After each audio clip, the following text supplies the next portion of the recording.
viewers. I lost all my viewers because my live went down. Maybe people will trickle back in here, maybe not. But yeah, I think I'm backing out of the deal. He can hate me all he wants, unless he's down to renegotiate. But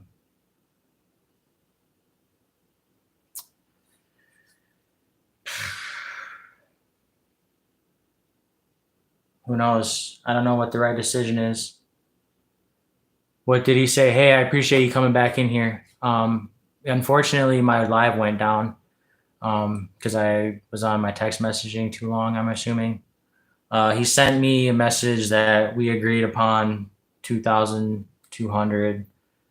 And yeah, he just sent me a screenshot of our messages.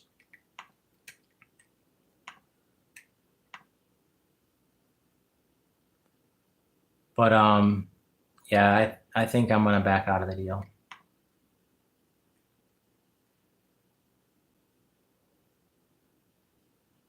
I think that's probably the smart thing to do. And I think I can get money out of this stuff anytime I want. And I really do think that I could get money out of this stuff anytime I want. I mean, sure, it's been sitting for a while, but that's just because on Facebook, there's not a lot of buyers that can spend $17,000. There's a lot of people, though, that messaged me about the Unified Minds and Unbroken Bonds boxes. They wanted those, but I didn't want to piece it out. And I think just alone by seeing how many people message me about those boxes, I think those boxes are safe to hold. I think a lot of people got in around that time too. Like, I think people are going to have nostalgia for the time that they came into this hobby, and a lot of people came in the sun and moon time. Of course, more people in Sword and Shield, and now more people in Scarlet and Violet.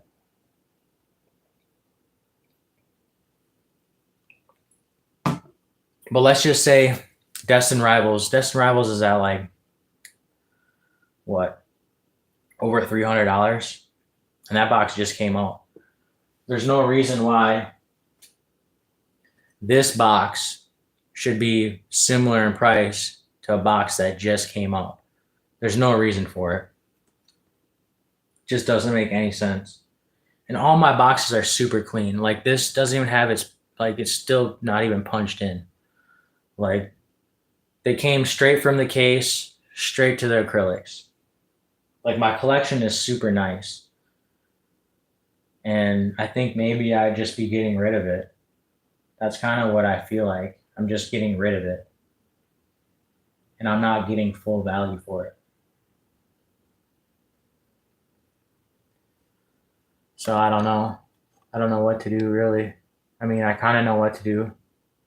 If he's not willing to go higher to get it done, he's not too smart. Yeah, Sword and Shield is moving again.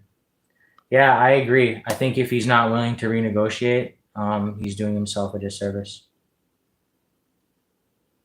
And maybe I shouldn't even sell if we renegotiate on like last sales.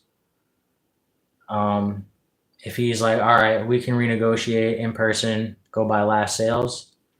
If he's not willing to do that, then I'm not willing to sell. If he is willing to do that, then I don't know.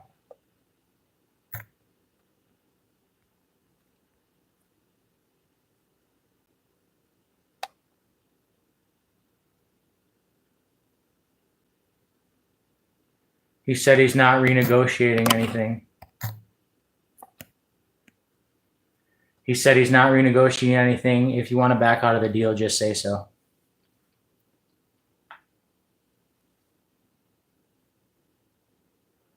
Do I wait till the morning to tell him, or should I just tell him now that, hey, I'll back out?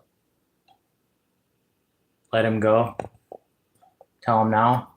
Should I just text him now and back it out?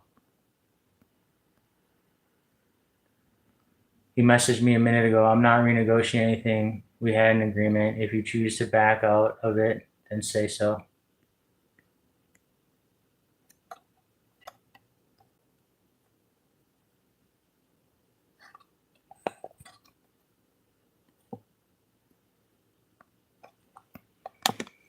I'm just going to say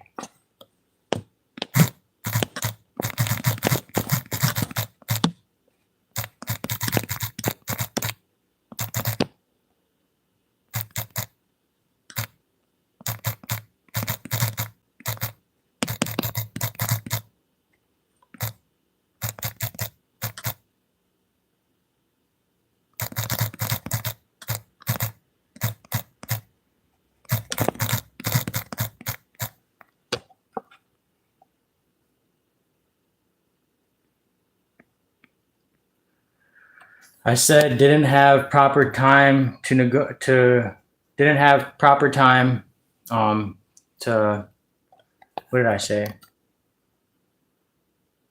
Didn't have time to do proper pricing due to work and time, so I'll back out. I mean, which is true. I didn't really have proper time to price out my stuff.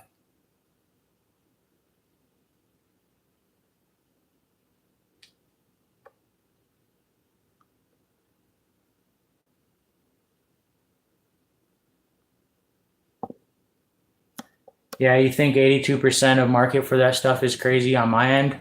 Like I'm getting cooked? Like if I sold, as the young kids would say, you're getting cooked? I am 30 now, so I'm technically Unk status. So they'd be like, Unk, you're getting cooked. Would the youngins tell me that? The youngins be like, Unk, you're getting cooked. He said, LOL, okay, dude. LOL, okay, dude. It is what it is, bro. I think I know what I got. And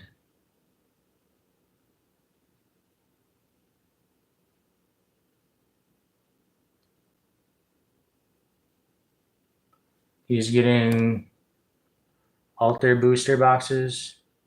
I guess I don't know what you mean. You retracted your statement. Wait till next year to reevaluate the booster boxes for sure. Yeah, I think you're right on that. The booster boxes at 82% is kind of crazy on my end. But I think that's what a lot of people buy it for. I mean, he's salty because he already counted his cash. Yeah.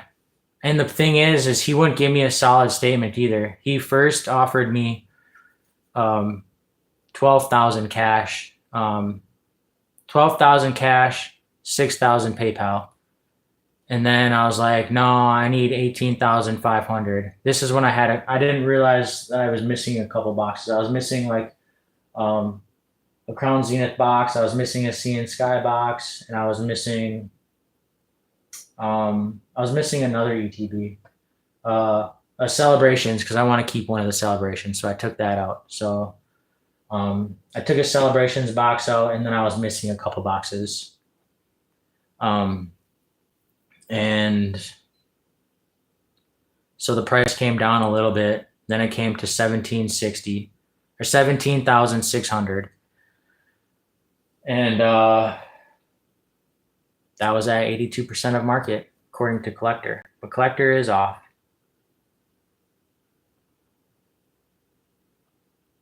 Yeah, I wish my live didn't end from earlier. Sword and Shield is moving again. I feel like Sword and Shield has to move again. Like I said, how is this box? I bought this box in 2022. This box is 3 years old. Actually, yeah. I bought it in August. I bought it August 20th, 2022. This box is 3 years old to the day, pretty much. 3 years old to the day. And how is this box the same price as a box that just came out 2 or 3 months ago? Like, that doesn't even make any sense. So, like, this has to go up, right? There's no way it doesn't. Like, why would this not go up? That's the way I think about it. And maybe I should just have an awesome backdrop and go live And maybe I should start talking about the markets and stuff like that. I mean, that's what I used to do. I used to go live all the time. I used to have somebody, one of my buddies, would go live, and I had a little podcast. That's kind of where it started. It was a podcast. If you guys go back to my old podcasts and stuff like that, I was in Pokemon for a while. I've been in for 5 years, and I don't see myself leaving in the next 5 years. So maybe I should just turn it into something different. Maybe I should start selling more at vending. I find vending really fun because I get to talk to people, I get to meet new people, I get to record videos. I find that being really fun. Um, I also have fun walking around and buying and wheeling and dealing and stuff like that. I find that fun.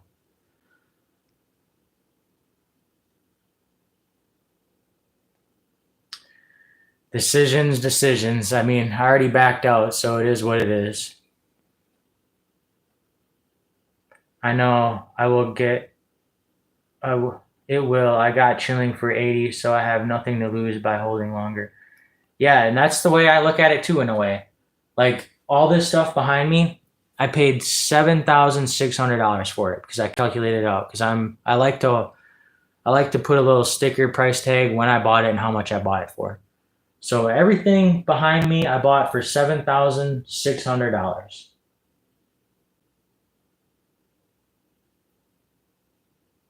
So I mean, in reality, that's not a lot of money. If I lost $7,600, just lost it completely, um, like if Pokemon all goes to zero and I lost it, well, that's not that much money. I'm not gonna die. I'm not gonna hurt myself. You know. Um, so in reality, it's not a ton of money, but I would be losing out on potential profits of doubling my money. I don't know. I could be cooked, as the young generation would say. I can't believe Chilling Reign, Fusion Strike. That's why I had two Fusion Strike boxes. That's why I sold it. I sold one for 500, like $550, and then I sold one for $550 plus some sealed packs. He traded me Black and White base, Merging Powers, and Plasma Blast plus $550 cash for my Fusion Strike. So I felt like that was a good deal.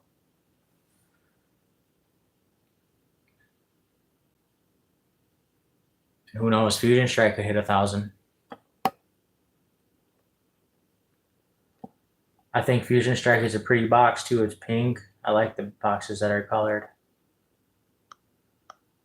Yeah, you know what? Honestly, I'm glad I went live, and I'm glad there's people in these chats. Now there's only 4 people, but there was quite a bit of people earlier, and I appreciate you guys for coming back in here. Um,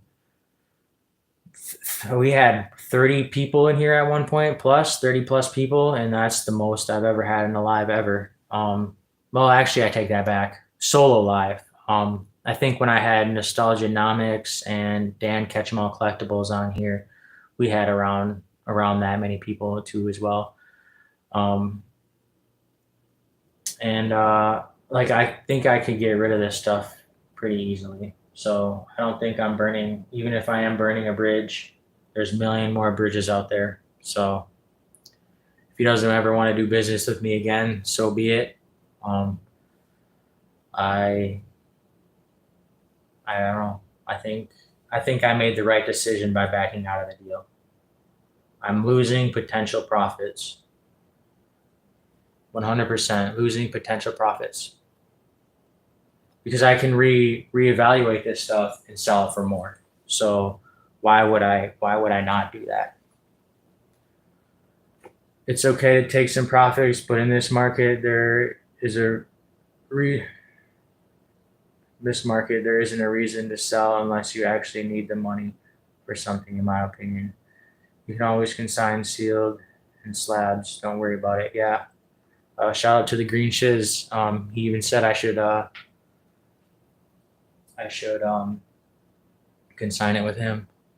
Buyers that get mad at deals that fall through are usually people that don't want to deal with in general. Yeah, that is true. Um, he's actually kind of a sports guy as well.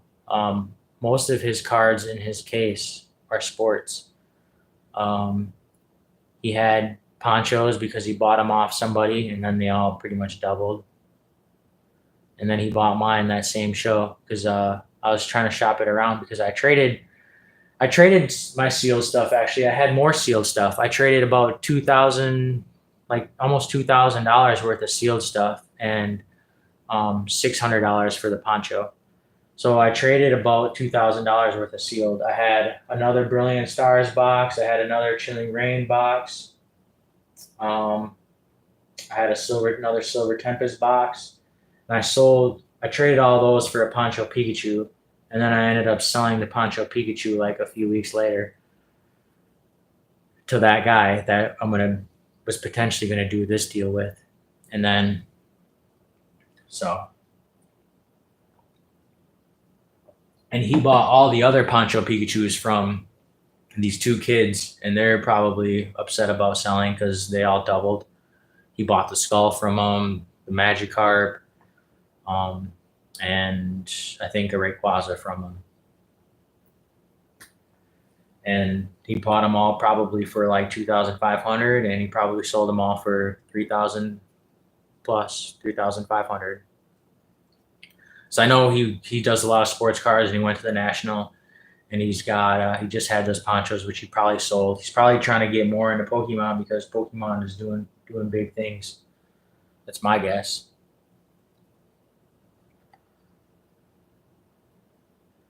I always send my slabs to Z&G. See, I haven't used any consignment services. I like to sell in person. I don't know. I just find it more fun. Um, I feel like the money percentage wise is comparable. I could probably make more money if I sell to Z&G, but then I don't really necessarily know what it's going to go for. Like if I send it to auction or consignment service, like sure, I'll get, 90% or whatever, it depends on the card. But you never know what it's going to sell for. It could sell for under market. Like let's say this card, market value is 1,600 ish, about $1,600 dollars for this card. Send it to ZNG, it sells for under that, say 1,500, because a lot of people on auctions they like to get it at cheaper price. So if you're buying on auctions, you're usually buying it a little bit under market. Let's say 95 to 90% under market. And then if I sell this for 90% under market, and then get 90% of that, like it's pretty much like I'm selling it for 80%. But ZNG's auctions do well. He's got very very notable um, people that send to him and buy from him. So um, I just think there's so many big wigs in this hobby that that money isn't an issue for people. At least that's the way it seems. Um, Not that I live paycheck to paycheck, but yeah, in a way I do. I'm still able to save money and invest money, but if I didn't have a job, all this stuff would get sold for sure. But luckily, I have a job. You don't vend or sell in person. I just find it more fun. I get to make relationships with people. I enjoy that part of the hobby. I used to be just a closet collector, um, but some of my cousins are in a little group chat, and we talk about Pokemon and stuff. Our group chat's called Pokemon Investments, and I don't know. I enjoy talking about Pokemon, and I enjoy being in Pokemon.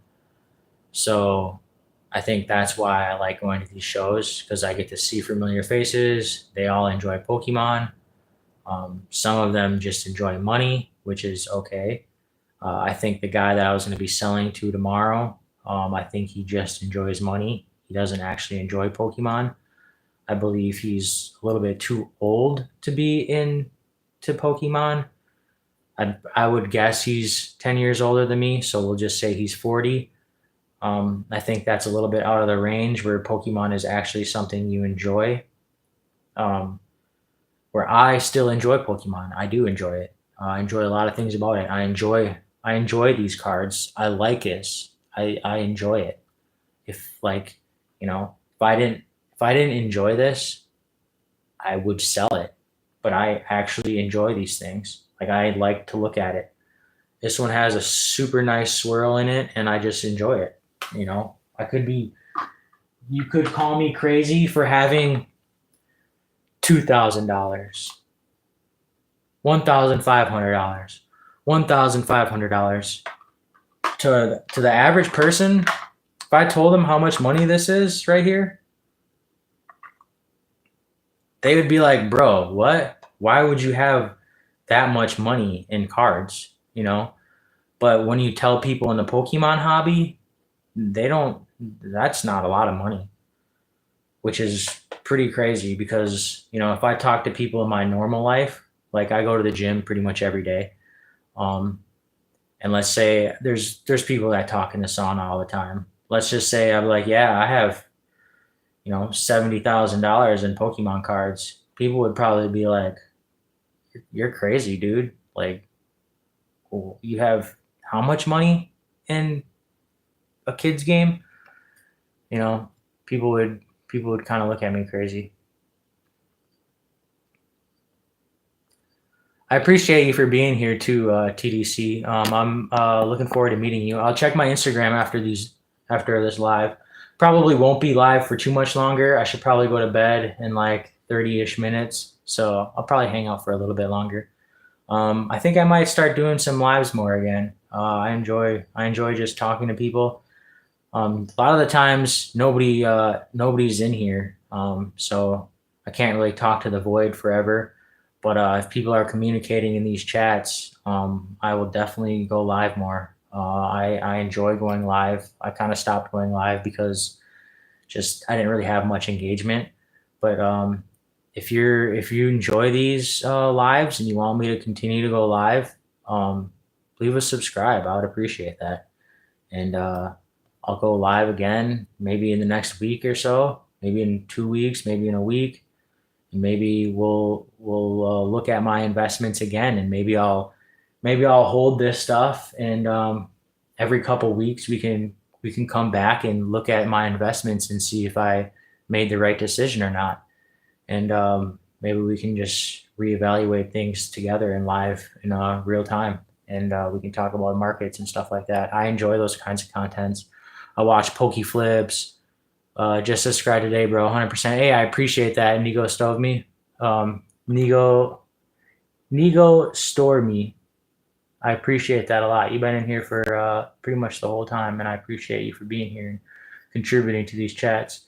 It's pretty late here in Wisconsin and just trying to help. I've been in Pokemon game for a while now, so I understand how hard it is to sell sometimes. Yeah, it is hard to sell because, like I said, I like this stuff, and I'm sure you said you've been in for a long time too. I'm sure you like this stuff, so of course it's hard to sell because you like it, and I I like the stuff. So yeah, it is hard to sell. You're 100% right. I don't just see dollar signs.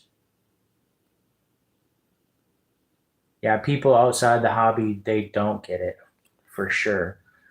Like, you know, my parents, for instance, you know, my mom knows how much money I have in Pokemon cards because I showed her my collector app. And she was like, you should probably do something about that.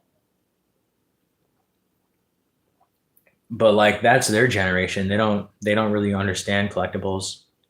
And maybe collectibles are just something that is our generation kind of thing, the millennials. Maybe the young kids won't care about collectibles, but I think they will. I need to get a little bit more water. I'll be right back.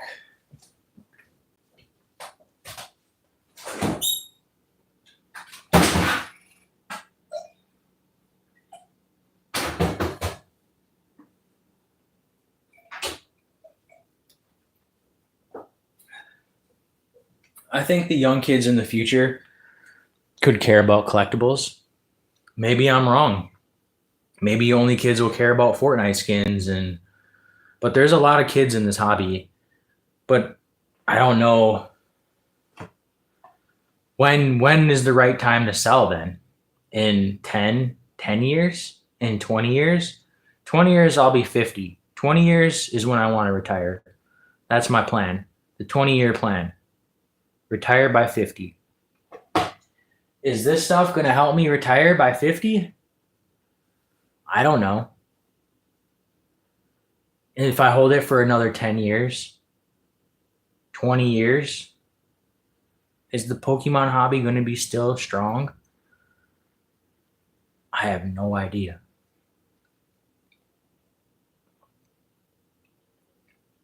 That's why I've been taking profits as I go.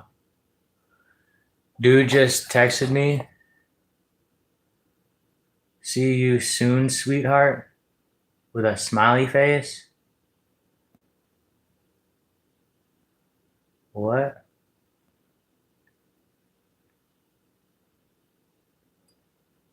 He said, I cannot wait to clown you at shows. See you soon, sweetheart. That's what he told me. He said, can't wait to clown you at shows. See you soon, sweetheart. Smiley face. That's what he told me. Should I send him a kissy face back? Because I remember I messaged him, or I was like, I plan on recording. And he's like, I want no part of your video. You can do it before and after. Well, I carry cameras around these shows, so if he wants to be on camera trying to clown me, I'll put his ass on blast. I don't care. Go ahead, clown me.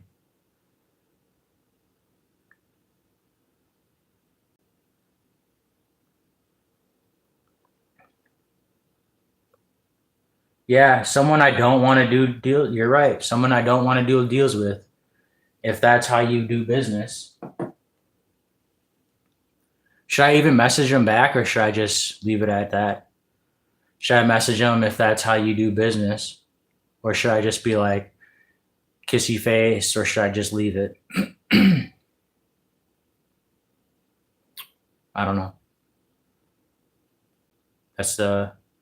I'm the type of person, I grew up on Xbox Live, and I was always a shit talker. I've been a shit talker my whole life. So, call me. Just message him and block his ass. What should I message him then? I'm curious to know what people think I should message him. Should I message him like something about if that's how you want to do business? Should I just send him a kissy face, kissy winky face? Because he called me sweetheart. I don't know. Should I just leave it and just ignore it? And then when I see him, I see him. He doesn't vend at all the shows, but I do see him at a few shows. And maybe I'll just avoid him. Which is fine. He sells a lot of sports cards anyway.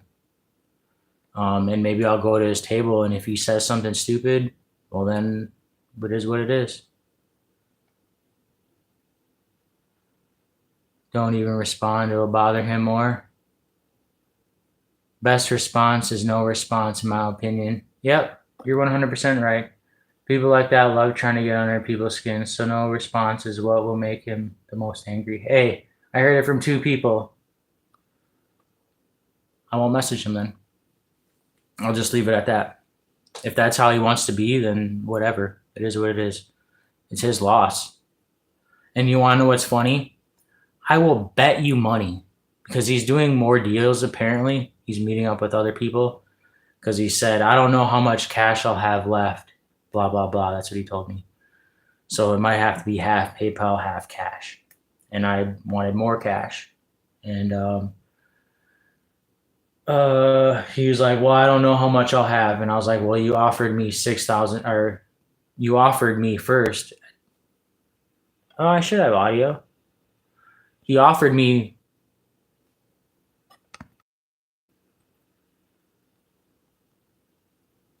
Interesting. You can't hear me? Oh, okay. Yeah, he offered me $12,000 in cash, and then he said the rest PayPal, and then it went down um, to, I don't know, it might be half and half, and then I try to say, well, I need at least 10,000 cash, and then he's like, you'll get what you get, kind of thing. That's pretty much what he told me. He's like, well, you'll get your money either way, and like, he was just kind of being dumb about it in a way. And then I was like, well, you offered me 12,000 cash, so you should be able to do 10,000 cash. And then he wasn't really giving me a confirmation, and I was going to message him, or when he messaged me tomorrow to meet up, I was going to ask him how much cash he had. Because if he didn't have $10,000, I wasn't going to meet up with him. So he pretty much had to have $10,000 for me to do the deal. But he wasn't giving me a solid answer. So I don't know. Yeah, it's his loss. Fuck him. He wants to clown me at a show, whatever. What is he going to do? Tell people around not to do deals with me? Fuck that guy, right? If that's how he wants to be, if that's how he wants to do business, is go around telling people. There's enough people in this hobby that I met that are very nice people and that I have done business with that I don't need his business. There's people in this hobby market around these local areas that I found to be a pokey friend. Somebody that's in the hobby that I've actually kind of hung out with even outside of the hobby. I had a beer with a couple people before. After a show, we kind of like kicked it for a couple, or 30 minutes to an hour, and like I've made pokey friends, so like this guy that I've done a deal with once before that I don't consider a pokey friend. It is what it is. This guy I've met once or twice, and he's not somebody that I see every show, and he's not somebody I consider a pokey friend. So fuck him. If he was one of my pokey friends, I would feel a little bit different. Because there's some people that I like to talk to at shows, and I might feel a little different about going back on the deal. But this guy, I don't consider somebody that I like to talk to at shows. He's not somebody that I'll hang around with by his table and talk to about things. So yeah, if he was smart, then had to try to stay on good terms with you. Since he's able to make money off your show, why be rude to someone you can do business with? Doesn't really make sense to me. Yeah, that's true. And who knows? Maybe he'll get over it. And, if I have good shit, he'll buy it, right? Anybody will. Who cares who it's from? People will buy a booster box off Hitler if it's at the right price. So yeah, if he was smart, he should just say, okay, it is what it is. It's not like I made him drive all the way here and backed out of the deal. It'd be a little different if we met up tomorrow and then we went through the products and I'm like, yeah, no, I don't really know if I want to sell. That'd be different. Or met up with them and be like, yeah, these boxes sold last night and the night before for more than what we confirmed on value. I want to renegotiate. That'd be a little bit different because he would go out of his way, but he hasn't gone out of his way yet. Sure, he's been messaging me, at all hours of the night, in the mornings and stuff like that. But working out a deal through text messaging isn't going out of your way, in my opinion. So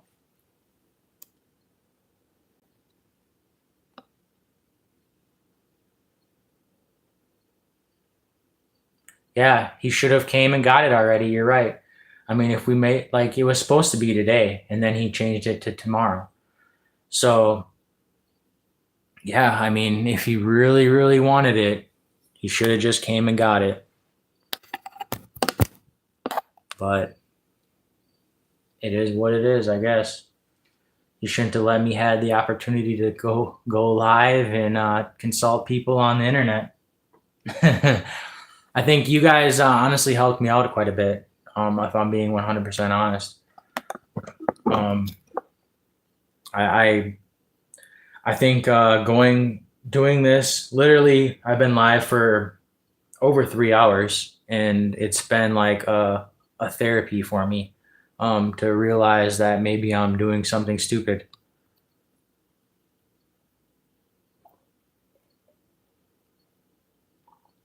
Yeah, if it's a good deal, I move fast because shit can change. Yeah, I mean, let's say it was a cryptocurrency, and I told somebody that I'd sell it on Thursday or whatever, or Friday, and then it goes up $500. Well, I'm sorry, I'm not gonna now give it to you for this price. Like Ethereum, for instance, let's just say, it was 3,800. And like I told my buddy, yeah, I'll give you one Ethereum if you give me cash. Give me cash, uh, 3,800 cash, and I'll give you one of my Ethereums. And then now on Sunday, he's like, oh yeah, here's your um, 3,800. Well, Ethereum's now 4,300. Like, I'm sorry, but you should have came and got that Ethereum when you had the chance. I don't know.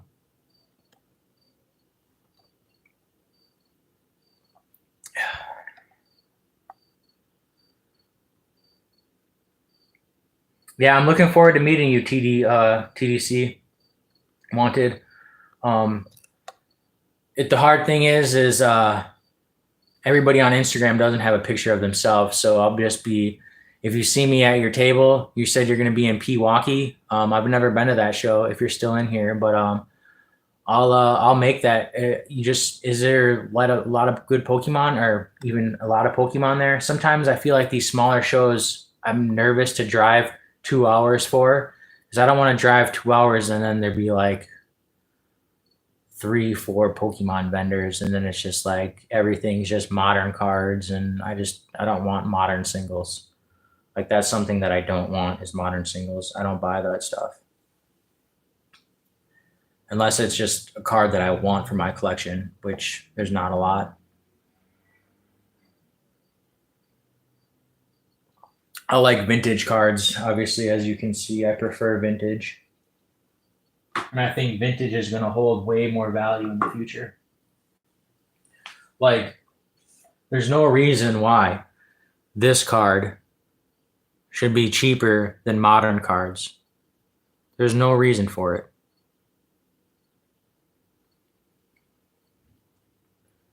Like, it's an 8.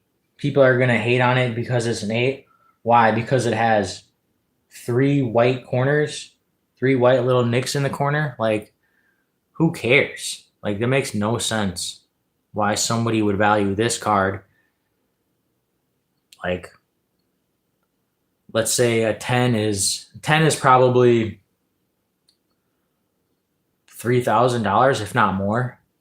This 8 is probably like 700. Maybe the 10 is probably even more than that. I just don't see the value in tens. And maybe I'm dumb for that.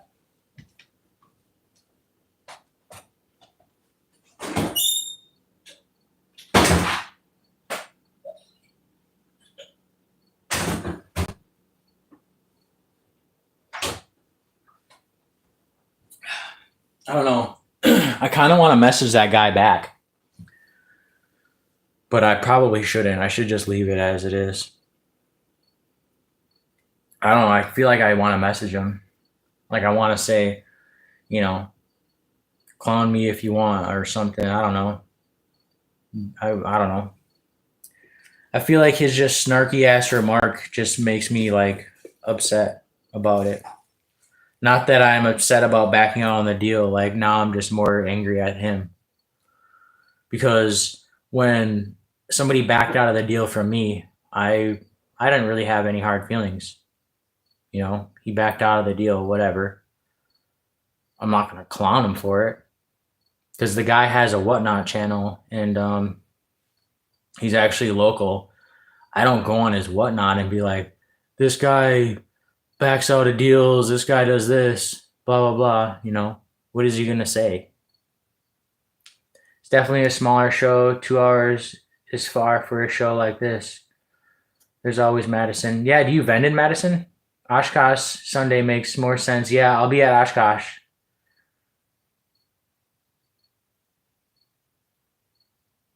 Oh, you're on the Wisconsin Illinois border. Okay.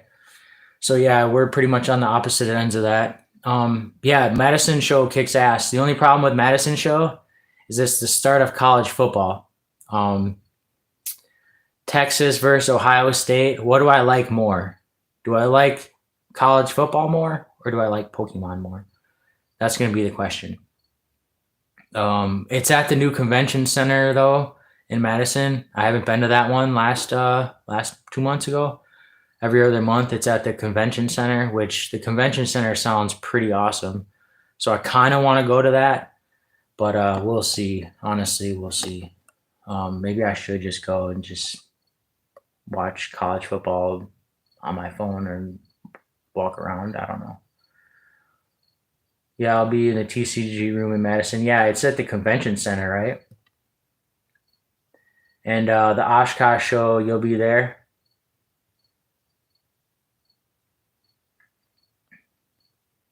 Oh, you won't be there. Okay. Um, I'll have to check out the Oshkosh show. You know what? The funny thing is, he'll probably be at the Oshkosh show because for some reason I see him at these small shows. He's not even from Green Bay. His area code is like the Milwaukee area code 715, which I believe is Milwaukee.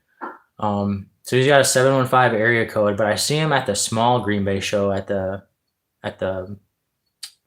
Riverside Ballroom, which is the smaller show at Green Bay. The KI Convention Center is the big show here at Green Bay, which is the one I'll be vending at in September. So in a month, I already have a table. So I'm going to bring some of this stuff in a month because I have a table, and I'm going to try to sell it on my own. I think some of the boxes maybe I'll keep, but I have a way to sell it, so I'm not hurting. I'm going to be vending, so maybe I can get 100% on market and not have to get cooked. Like I can maybe sell one of my 151 ETBs, maybe sell one of my Celebrations ETBs, my Lost Origin. You know, maybe I bring one of each. Everything that I have multiple of, I just bring one of each and try to sell it. So I think ETBs, they're hard to store. The booster boxes are nicer. I feel like I like the booster boxes more than the ETBs, but that's just me. Yeah, TCG room Madison. Maybe I'll come check you out. If you see me though, you're gonna have to like say, "Hey, Fat Belly, it's me." TDC, because I won't know what you look like, and you know, people are all over that place. There's a lot of people, so sometimes I'll, skim past somebody's table where I won't really actually like stop and talk to the vendor. If the vendor doesn't like greet me, I won't really talk to the vendor. Of course, I'm not going to say, "Oh, hi, how are you?" As a vendor, you should always greet everybody that comes up to your table. And if you're talking to somebody and people are looking at your table, like, always take a second to greet somebody, in my opinion. That's what I always try to do. I try to greet everybody that comes to my table, like, "Oh, hi, hi." Even if somebody's just kind of glancing by, I say hello. There's some vendors that just sit there and they don't even acknowledge you. They're scrolling on their phone or I don't know. I think everybody should be greeting somebody, even if they're not buying. Yeah. I think people on YouTube helped me out. I can't remember who shouted out that. I think it was. He's probably not in here anymore, but I think it was my boy Nig Store. What's his name? Nig Stormy. Nigo Stormy. I think he was the one that shouted out that Unified Minds is now 2,700. The last two sales were 2,700. He was the one, I'm pretty sure, that shouted that out, and I'm like, that really, really made me think that I'm doing the wrong thing. So I appreciate that. My advice is to keep booster boxes and sell the ETBs of main sets. I'll message you on IG before Madison, so it'll be easy to find me. Okay, bet. Yeah, I appreciate that, dude. And you don't really have to send me a picture of your face if you don't want to. I know that's kind of a little weird to send a dude a picture of your face, but if your picture is on Instagram or whatever, I'll just creep on you. But otherwise, I'll come to the TCG room and just say what's up to me, and we'll meet each other there. Because obviously you know what I look like, so I don't plan on changing. My beard might be a little slimmer because I'm getting a little crazy looking, but my hair is still going to be as long. Speaking of long hair, I've been growing my hair out for a year and a half, if not longer. So this is damn near more of an investment right there than this Pokemon stuff. I've been growing my hair more than I've been investing in Pokemon.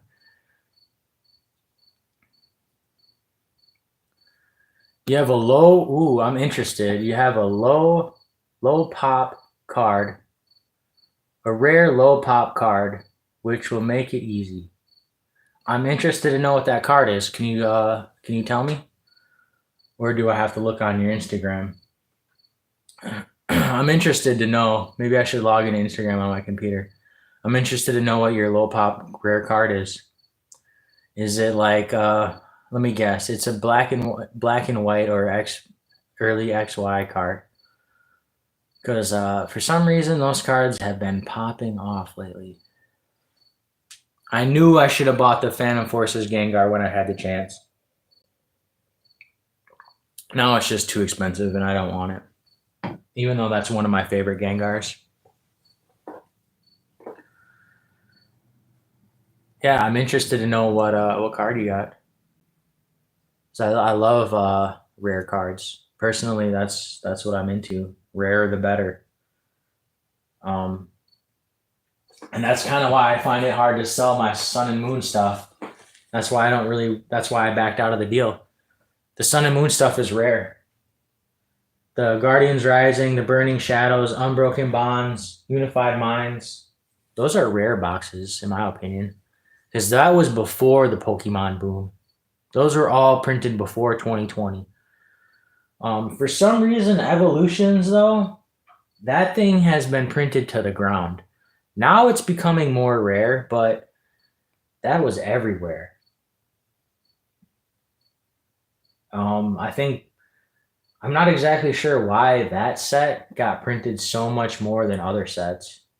Is a lot of people back then didn't even like Evolutions. Most people clowned on Evolutions. It was a bad set. Yeah, Sun and Moon is scarce. Rare low pop, One Piece Dodgers Luffy. Oh, you got the Dodgers Luffy, Black Label. I don't use IG, but I will. Oh, I was showing the card off today in Oak Creek Show. Nice, dude. Um, I don't know. I think did Beckett promote that Dodgers Luffy, Dodgers Black Label Luffy? Is that yours? That I think Beckett promoted. Nice. I'm very interested to check out that card. I'm not into One Piece. I know a lot of people are. It's just an anime that I never watched. But I think the Dodgers Luffy is pretty cool.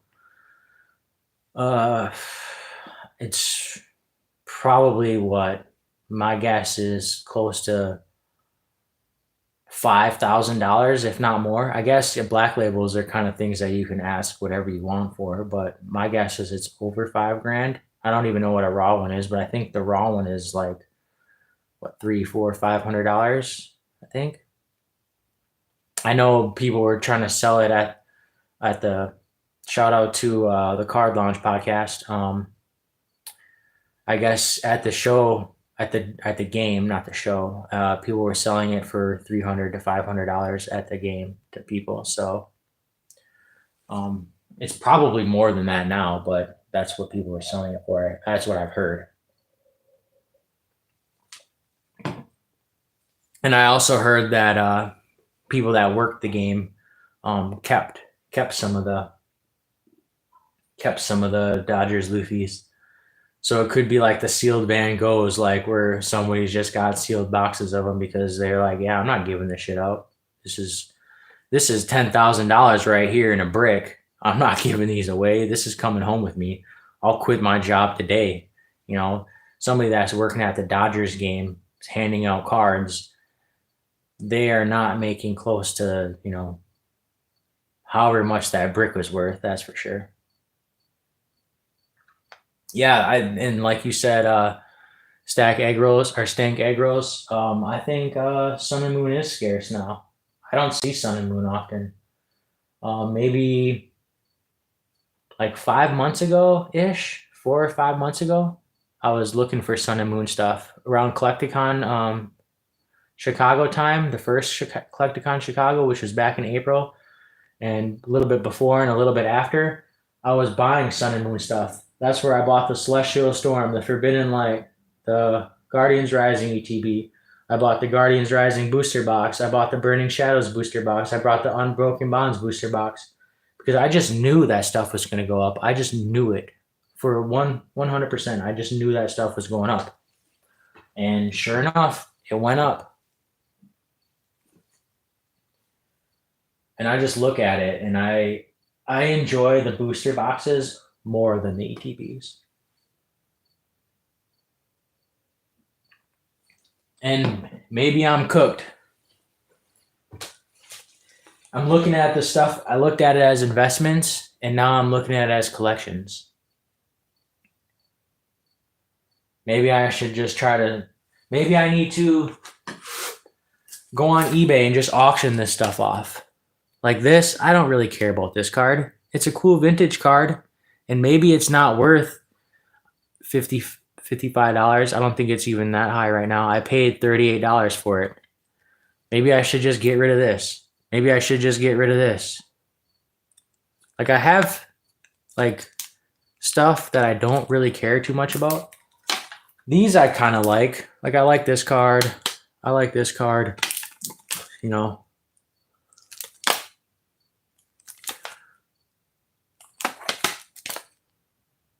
But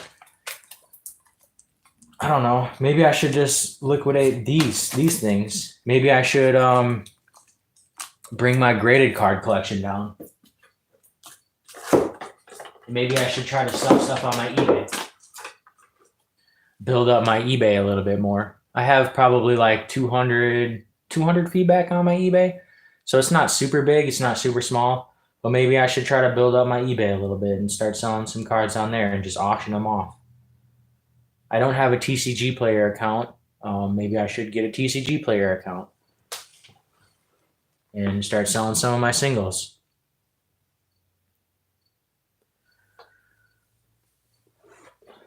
I don't know. I'll be right back. I'm going to grab something.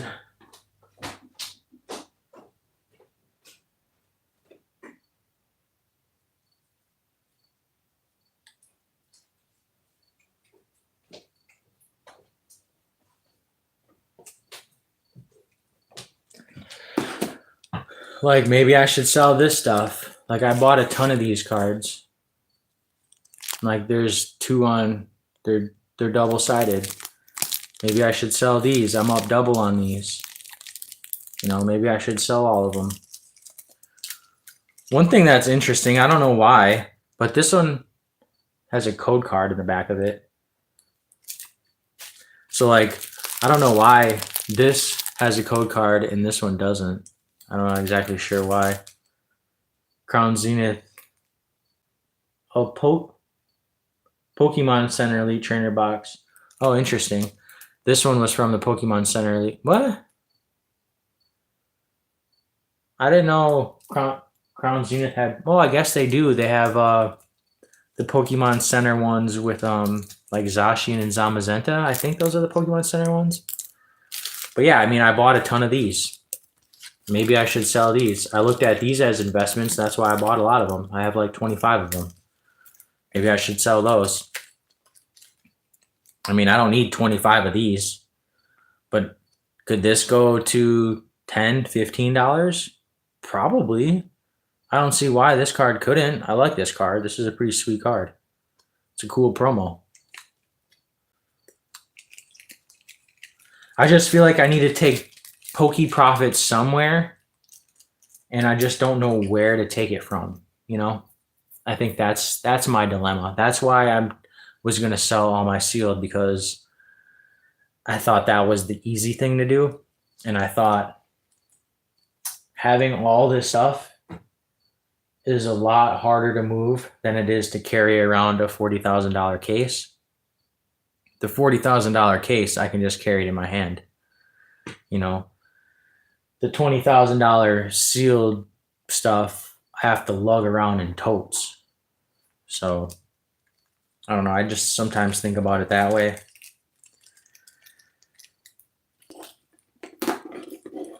Maybe I should just stop buying cards for a while and start saving my money into different places rather than saving it into Pokemon cards. And if I am going to buy more cards, I need to sell stuff that I don't care about.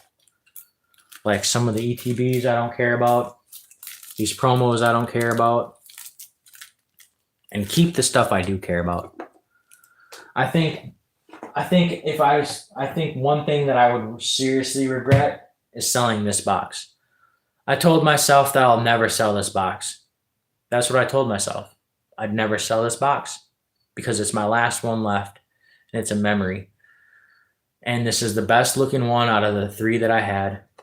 Super clean. It's literally the cleanest box.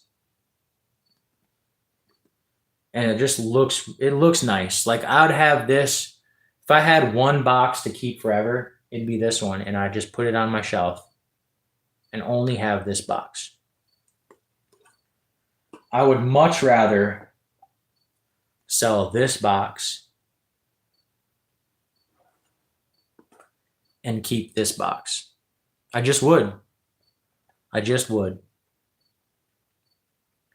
And I think one thing too, when I asked him, I said, if I take the evolutions out, and he said, nope, that's a deal breaker. I won't do the deal. I feel like that was kind of one thing that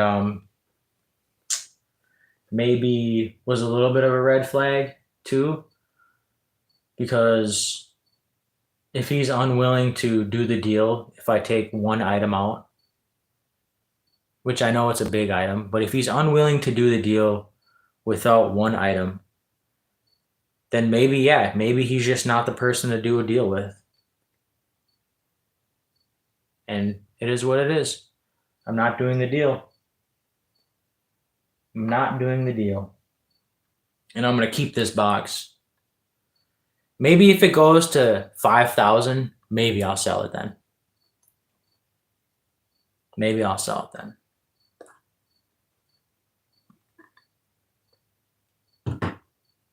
I think this live though, this YouTube live was something actually really good for me. Something that I needed to do.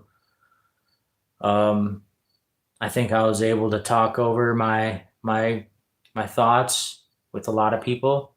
A lot of people had good takes, both sides. People telling me to sell, take my profits. People telling me to hold. And my gut, if I'm going with my gut, which I think everybody always tells you, what does your gut tell you?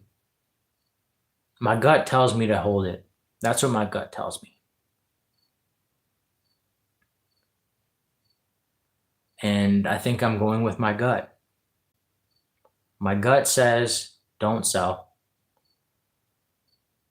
So you know what? I'm going with my gut.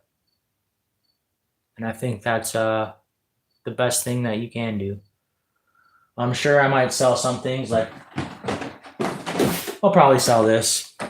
I had 45 of these things and I sold them all, and I have one left. Actually, I have two left, but that second one I couldn't find it, and it's I know I have it somewhere. It's just I think it's actually in my garage.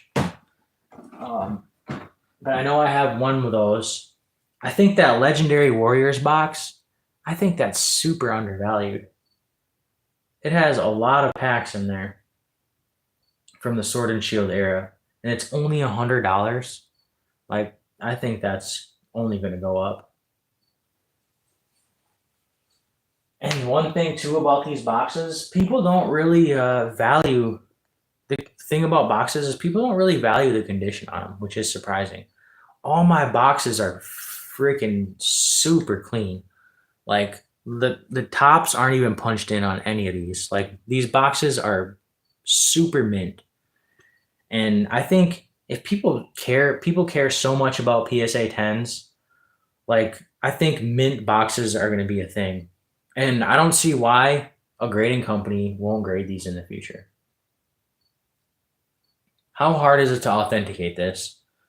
You have a CT scanner, you scan it, you authenticate it, and then you grade it. Like it's not hard to authenticate this box. I know it's real. I know it's not resealed because I bought it from distribution. Well, I bought it from a card store that has distribution. So I know it's not resealed and it's super mint. And let's say this gets, a PSA 10 grade because there's literally no dings on it at all. Well, why is this box the same price as a box that's loose wrapped that has a little bit of dings on it? Like these corners are all sharp. I don't know.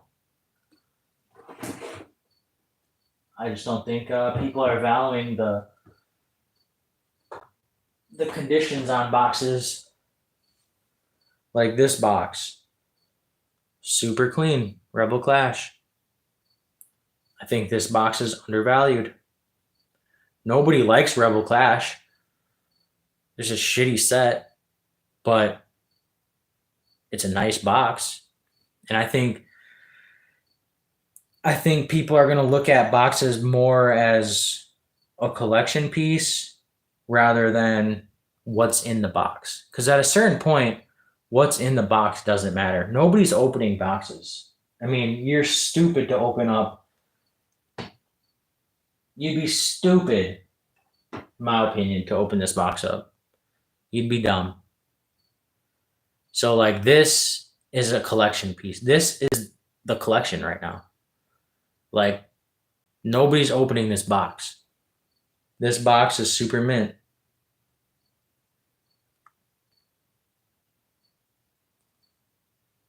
Nobody's going to open it. You'd be a fool to open it because you're not going to get your money back out of it. So I think at a certain point, boxes are only going to be collectible. The only problem with the boxes is that you never know how many is out there. You can scan a graded card and it'll tell you exactly how many are graded. And I think that's one thing that's missing about booster boxes is that you don't know. I could see booster boxes being pretty scarce though. Because every time I go around and I see somebody, I haven't seen a Unified Minds, but last show at Oak Creek, somebody had a Unified Minds box and I asked him how much. And he said 2,400. And I thought that was pretty high. Now, 2,400 looks like a good deal. I don't know. And sometimes I like to look at the boxes and just see the conditions. I need to get some water.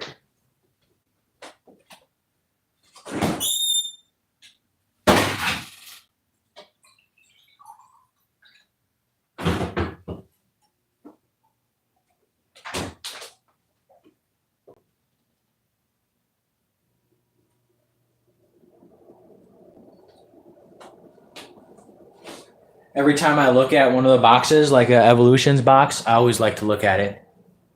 I never seen one as good as condition as mine.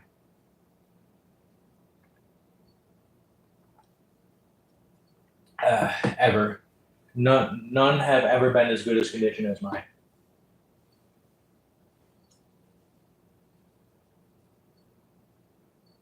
I don't think I'm gonna regret the decision.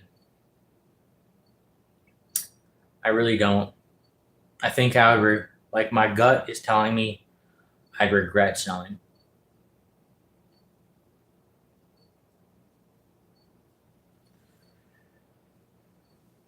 I think I just need to downsize my collection a little bit, sell some of my ETBs, and keep my booster boxes. Keep my booster boxes, sell my ETBs.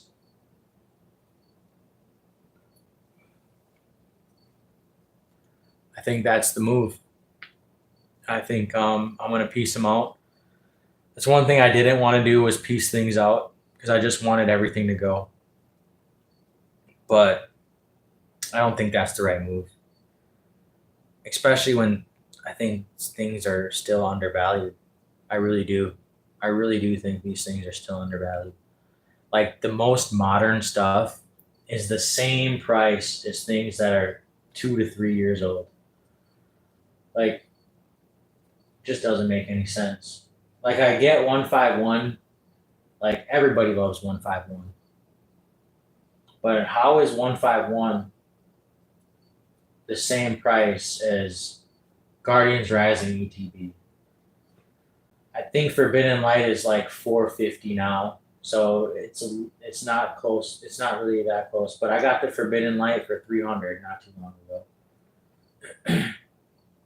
Like how is Forbidden Light and 151 ETBs even close to being in the same ballpark? Just doesn't really make any sense.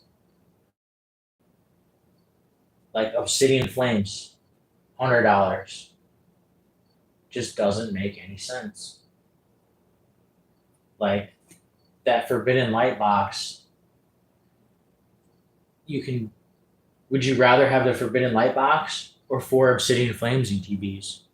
Well, the Obsidian Flames ETBs, there's a ton of them. So I would much rather have Forbidden Light. The celebrations, I think, could still go up. I think if I had to look at this wall and not sell, the Rayquaza Celestial Storm, I think, can go up just because the box, the box is beautiful. The Celestial Storm is a beautiful box. The Rayquaza on it, I mean, how many Rayquaza collectors are there? There's a ton of Rayquaza collectors. So I think that has a good chance of going up still.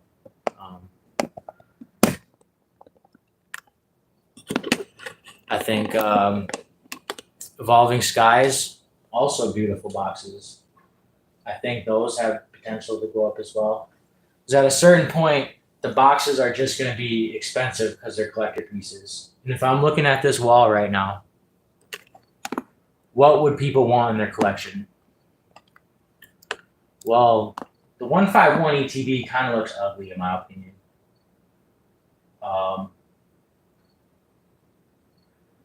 The Prismatic Evolutions, sure, it's Pokemon Center, but it also looks kind of ugly in my opinion. The Celebrations looks pretty nice. It looks like a good premium set. I think it can hold value for sure. Other than that, I think nothing really. I think the Celestial Storm, I think the Evolving Skies, and I think the Celebrations. I think those are the best things that I could hold if I'm going to keep anything. So probably try to sell the other stuff. At least get down to one of each. Maybe keep 2 151 ETBs, but sell the Lost Origin, sell the Silver Tempest, sell the Astro Radiance, and just keep one.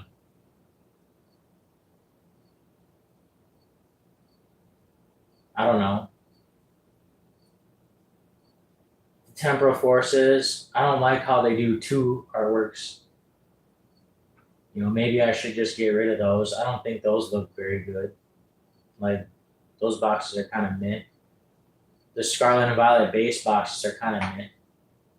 The Crown Zenith box is kind of meh.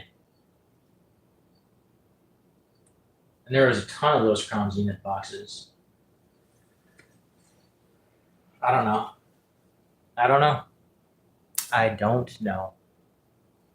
One thing I do know is I backed out of the deal, and the guy said he's going to clown me. So, fuck him. I hope he does clown me because I'll be recording. So it'd be kind of funny if he does clown me because I'll put his ass on YouTube. Because I know he's a guy that doesn't want to be on YouTube. Because I remember when I was selling my Poncho Pikachu deal, he's like, I don't want to be on camera. And I'm like, all right, well, I don't have to put you on camera. I'm just going to record myself. So, and then I told him that I wanted to record this deal, and he's like, I don't want no part of your video. So, you know what? I feel like he's a person that I don't need to do business with. There's so many more people in this hobby, and I don't need to do business with them. So, I think I'm happy with my decision of backing out of the deal, and I'm glad people on YouTube kind of talked me through it.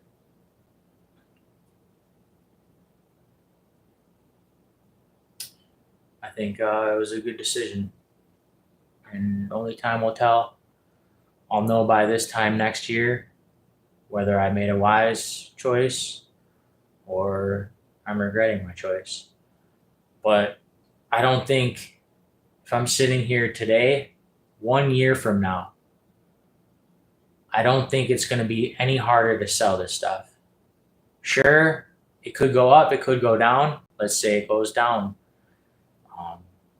back down to like 17,000, where it's like 21.5 right now. Let's say it goes back down to 17,000, where it was, 4 or 5 months ago. Well, I still think it's going to be just as easy to sell. I don't think it's going to be any harder to sell at 82% or 80% or whatever I'm selling at. I don't think it's going to be any harder to sell it. But I would lose potential profits. But I don't know. Who knows? Everything could go up or everything could go down. I could be cooked. And putting, my plan was to put 5,000 into Bitcoin and reinvest some of the money back into a big card. I wanted a first edition Charizard, and I wanted to put money in my bank account.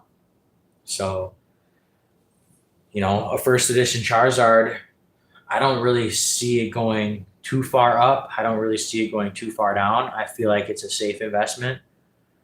I feel like also this stuff is a somewhat safe investment as well. Like, I just look at Team Up. Team Up is like $10,000. I get why Team Up's so expensive, but Team Up and this box are the same time period in the Pokemon hobby. This box and Unbroken Bonds, they're around the same time. And I know why Team Up is so much more expensive, because it was low printed.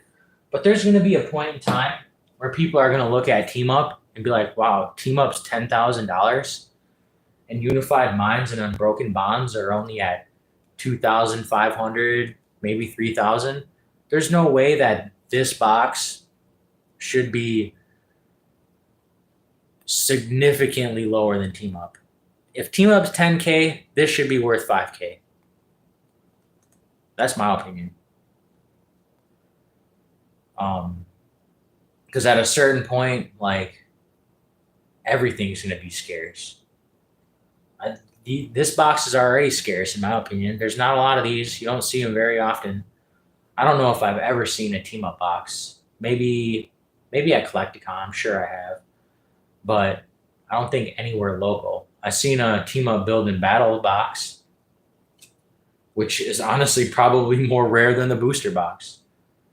I actually like the build and battle boxes. I have a decent little amount of build and battle boxes. I think these are fun to collect. Fusion Strike Build and Battle. Bought it for $19.99.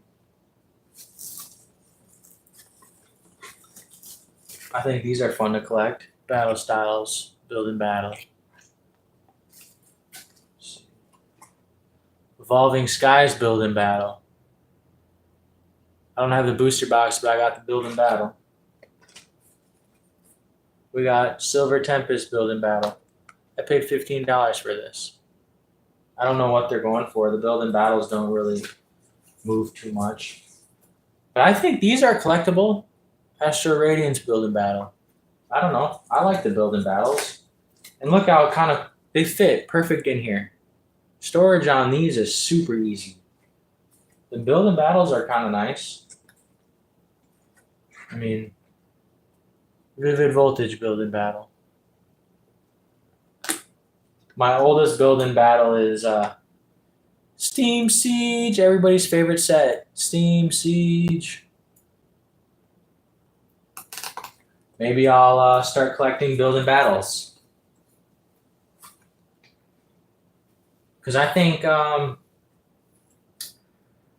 just having all this stuff is it's too big.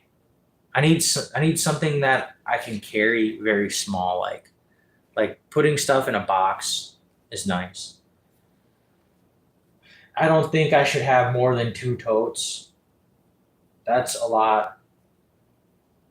And if it doesn't fit in 2 totes, then I shouldn't have it. Just like if it doesn't fit in my 2 graded card slabs, I shouldn't have it. That's kind of what I think. And I have like a big stack of graded cards that don't fit in my cases. And I should probably do something with it. I think I made a good decision.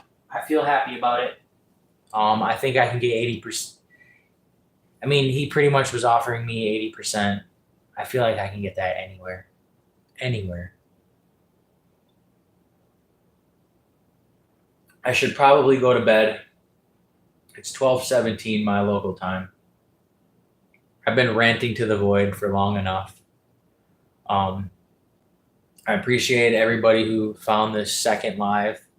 I had a decent amount of people in, and then I was messaging that guy, and I was away for too long, and my live shut off. To needless to say, he was pretty upset about me backing out of the deal. I would be too, because he lost money. If I was to lose money, I'd be upset too. He lost potential profits. I sell the stuff to him. He sells it for more. He's happy. So yeah, he lost out probably on close to $5,000 of potential profits for him. So yeah, of course he's going to be upset. So yeah, I would probably be a little upset about it too. But if he wants to clown me in person, go ahead, clown me. If that's how he wants to portray himself. I've grown a lot as a person.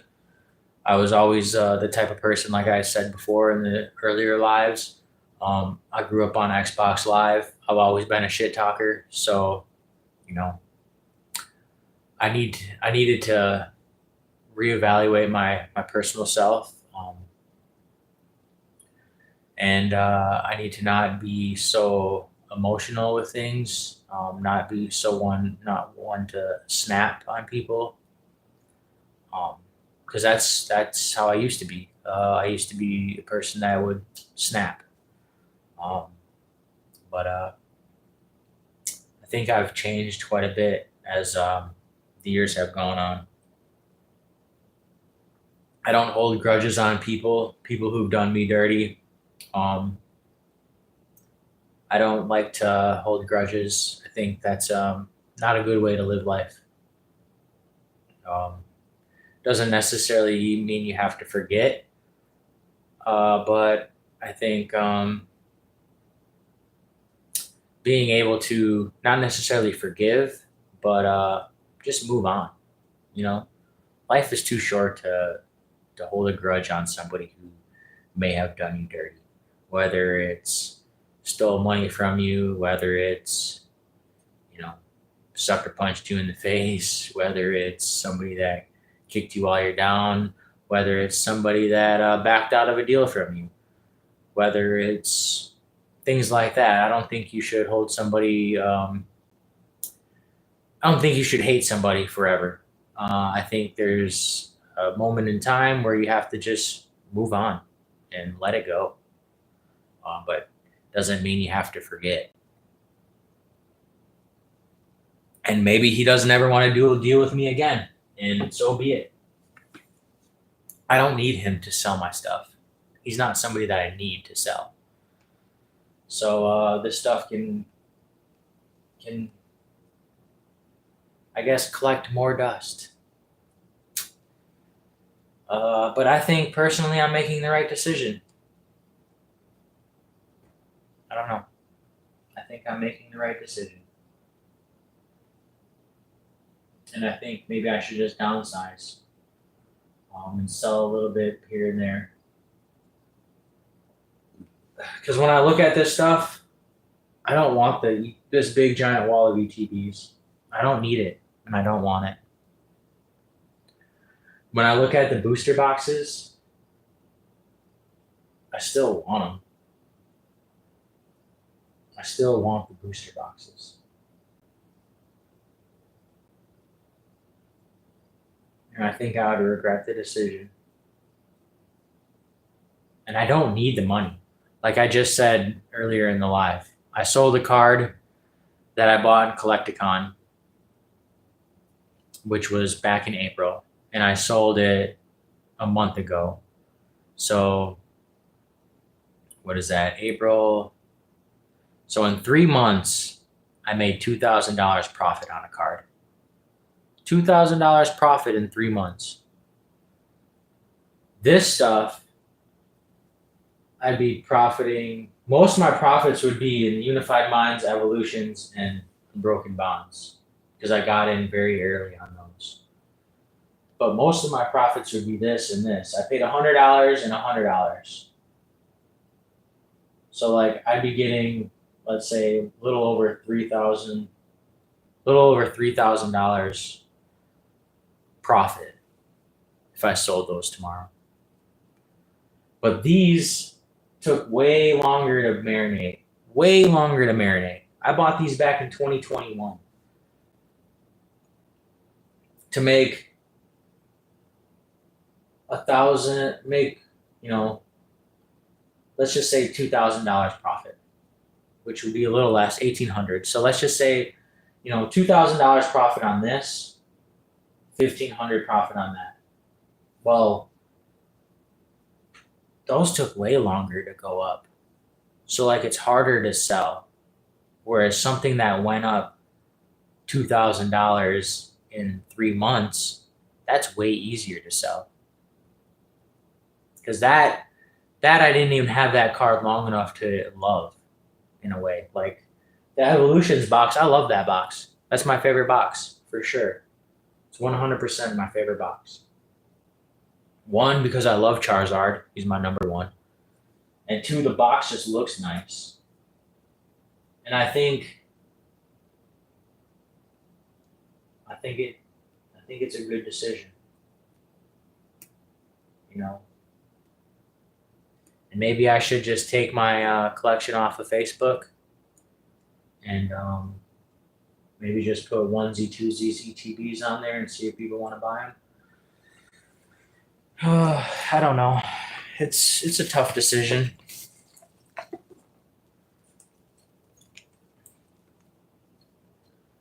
But I enjoy stuff like this, vintage cards.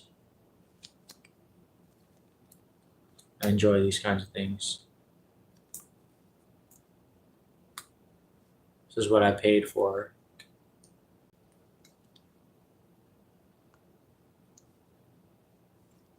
Maybe I should just go back to filling all my binders.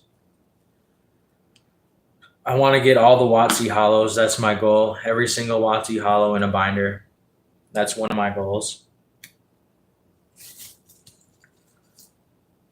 Maybe I should just sell a couple of my ETBs and just start funding my collection that way. So I don't think I should keep putting money in. I think I need to take some money out or sell some stuff to like reinvest kind of thing. I think I should be. I think I'm done. I'm done putting money into Pokemon. I think it's time to either take money out of Pokemon or use the money I already have in Pokemon and put it into other things. Because I think that's probably the best.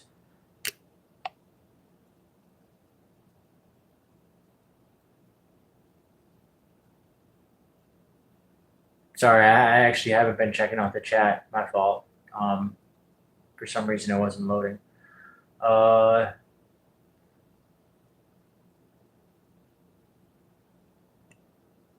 Yeah, just a matter of time before sometimes you just know and it pays to gamble. Yeah, it does pay to gamble. You're not wrong. The Sun and Moon is the new black and white. Yeah, you might be right. Sun and Moon, I think everything else is $10,000. Sun and Moon could easily be $10,000. Got to keep the collection and invest separate. Everything to me had a price. Yeah. Nah, Crown Zenith have Pokemon Center ETBs. Yeah, they just went up fake.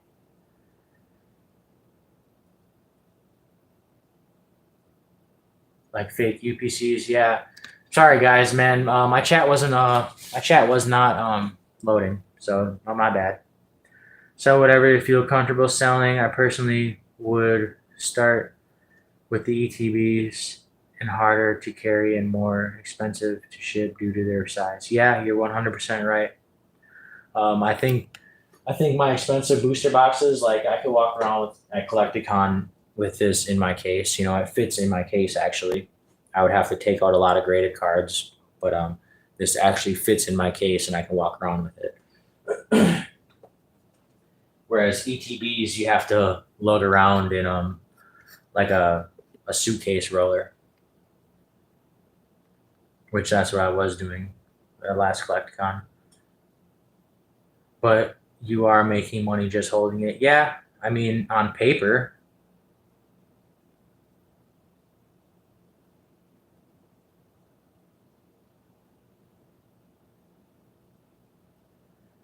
Yeah, the lot can change throughout the years. You're 100% right. Um, Blue Shore LA says hold. Good chat. It's midnight. Going to bed. Hey, dude, I appreciate you, TDC. Yeah, my bad. I was not paying attention to the chat. We'll chat soon. Yeah, I'll see you in Madison, man. I hope you have a good rest of your night and sleep well. Don't get the mindset that everyone has booster boxes in their basement every day. Just know there are less. Yeah, but who's opening the evolutions boxes and who's opening these unified mind boxes? You got any pack blisters? No 3-pack blisters. That's something that I didn't never really got into. Open my Fusion Strike box with my son. Interesting. So you opened a Fusion Strike box.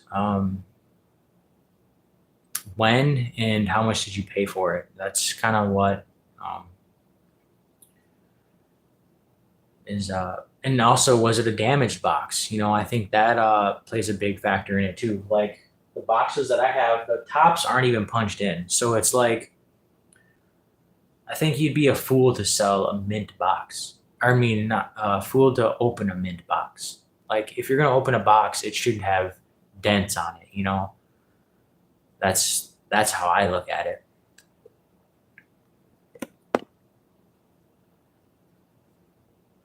Gotta look at percent gains.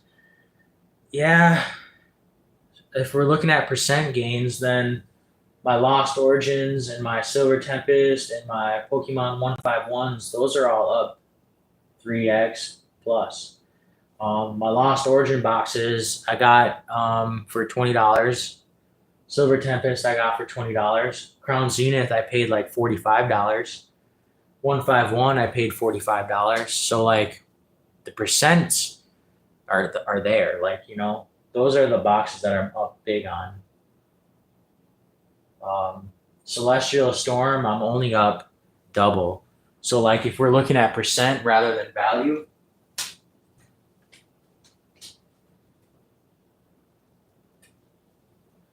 so like for instance, this box here, Celestial Storm, I paid $550 for it. It's now like 900, 950 to 1,000. So percentage wise, I'm only up double. The 151, I paid $45 for it, and it's now what, over 250, something like that. So that's what, 5x. So like if we're looking at percentage gains, those 151s need to go, right?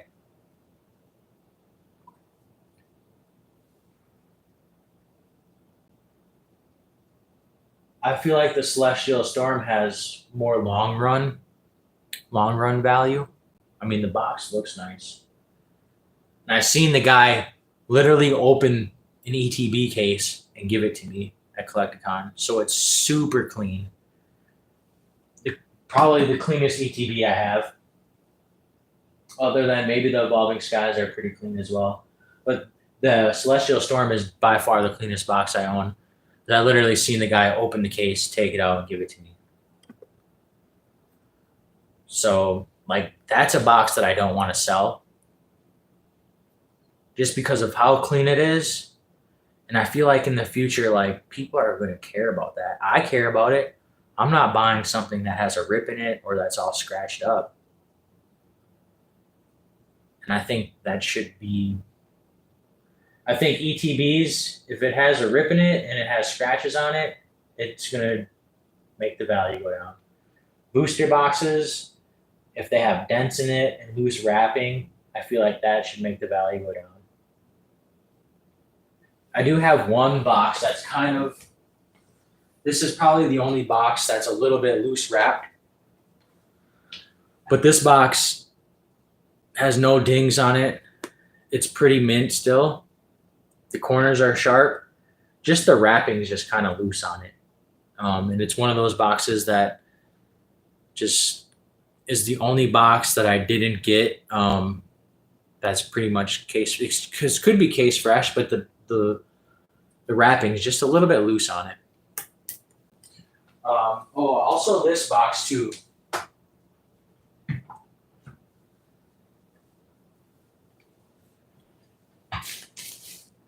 This box is case fresh as well. I saw him pull it out of the case.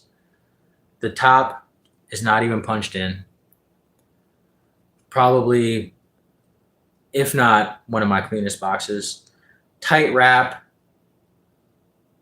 Pretty much no scratches on it. Like this box is super mint.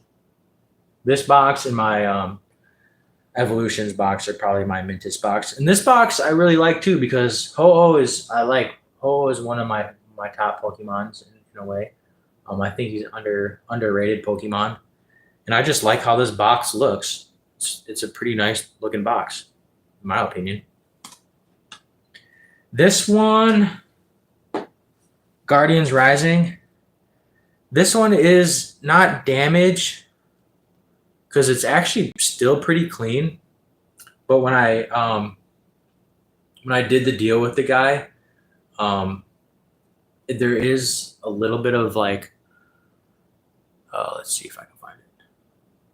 Right here, you can see that there's a little hole, and then also right here, there's a little hole. So this box is probably my worst condition box. And it's still pretty clean. Like there's a little like ding on the corner there, but it's still a pretty clean box. But this is definitely probably my worst condition box. Everything else is mint. Let's this Sword and Shield box.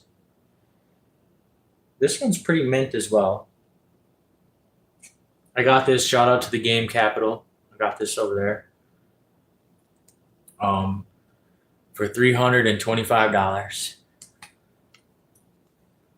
I think this could go up as well.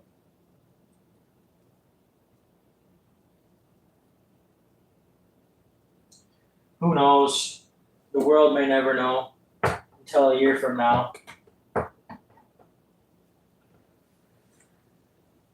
Yeah, I just think I think I'm making the right decision. I think I am. I could be wrong. If you ask my parents and you ask my girlfriend, they'd probably tell me I'm crazy, but I don't think they don't really understand collectibles. I don't know if anybody really understands collectibles. Gary Vee says collectibles are the future. Maybe. Who knows? But I guess just what makes people value this stuff.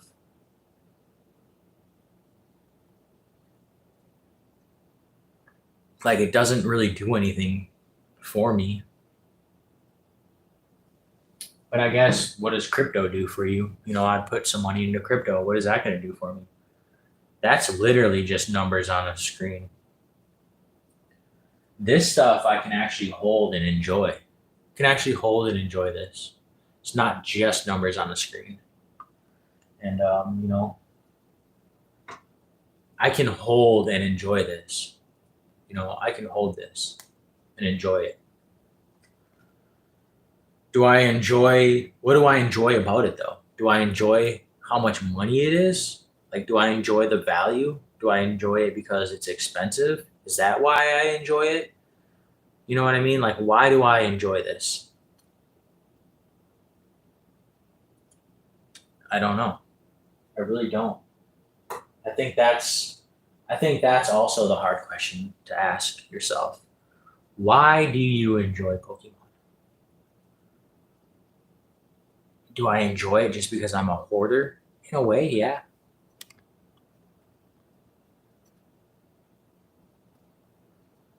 Yeah, and you know what's crazy is the guy during the deal, um, uh, what's it called? The acrylics, yeah, stank egg rolls. The guy in the deal, I told him that I have like, you know, close to $500 in acrylics, and he's like, "Yeah, but I don't care about that. I can get them for $5." And I'm like, "All right, well then I'll just take them. I'll keep the acrylics." And he's like, "You're gonna nickel and dime me. You're gonna try to nickel and dime me." And he's like, "Most people just wash their hands with it." And I'm like, "Yeah, but that's $500 that we're not accounting for in the deal, you know, which is true. Those acrylics, um, even those Target BTB containers, like those are stuff we didn't calculate in the deal, and he wanted that stuff. So like this acrylic, I'm pretty sure I paid $15 for this. Yeah, I know they're not $5. He's pulling numbers out of his ass. I think I paid close to like $15 for these acrylics. You can get cheap ones. I know, cheap ones for probably like $7 when you buy a bunch of them. But those ones suck. You know, I don't really like them. I have magnet ones. I don't really like the magnet ones. I like the slide, and I like to have the slide on the bottom because it's not going to go anywhere. Like the pressure holds the slide down. Whereas like if it's on the top, it could sometimes some of them are a little loose and they can slide off when you. But like the slide ones are nice. I don't really like the magnetic ones because the magnetic ones I got they were cheaper and I wanted to just try the difference. And I was like, well, these ones are like $5 cheaper, so I might as well just try them. And I don't really like them, but yeah, he didn't want to pretty much add value for the acrylics. So like I was already then down, you know, close to $500 with the acrylics. Let's see, 1, 2, 3, 4, 5, 6, 7, 8, 9, 10, 11, 12, 13, 14, 15, 16, 17, 18. Yeah, 2, 4, 6, 8, 10, 11, 12, 13, 14, 15, 16, 17. I have 18 acrylics. I paid over $10 for them. I'd say close to $15 for the acrylics. And then I have 1, 2, 3, 4, 5, 6, 7, 8, 9, 10, 11, 12, 13, 14. 14 ETB containers, which I paid $10 a piece for. So that's $140 plus, let's say, like $300.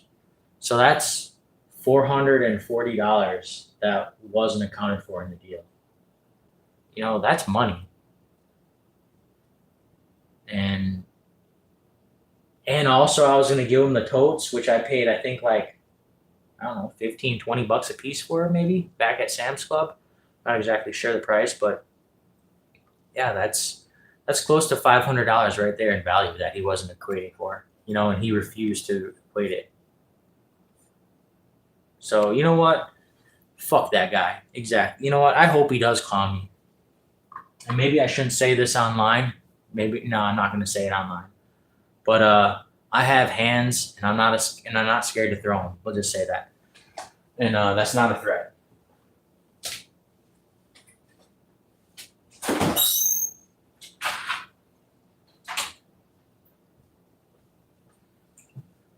I'm not scared. Like I said, I grew up on Xbox Live. I like talking shit. So if he wants to clown me to other vendors, go right ahead, bro. Because the people you're going to clown me to, I see quite a bit of shows, and I do deals with other people as well at shows. So I do deals with quite a bit of people. And I think I'm pretty personable, and I think people like me.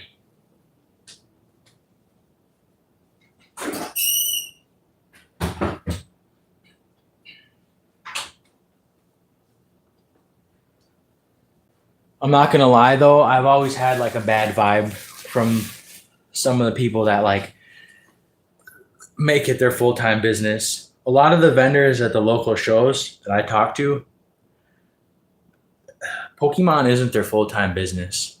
The people that I get bad vibes from are the people that have Pokemon as their full-time business.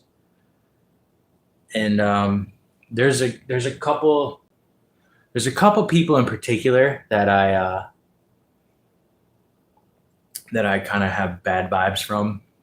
I've done a couple of deals with them both actually,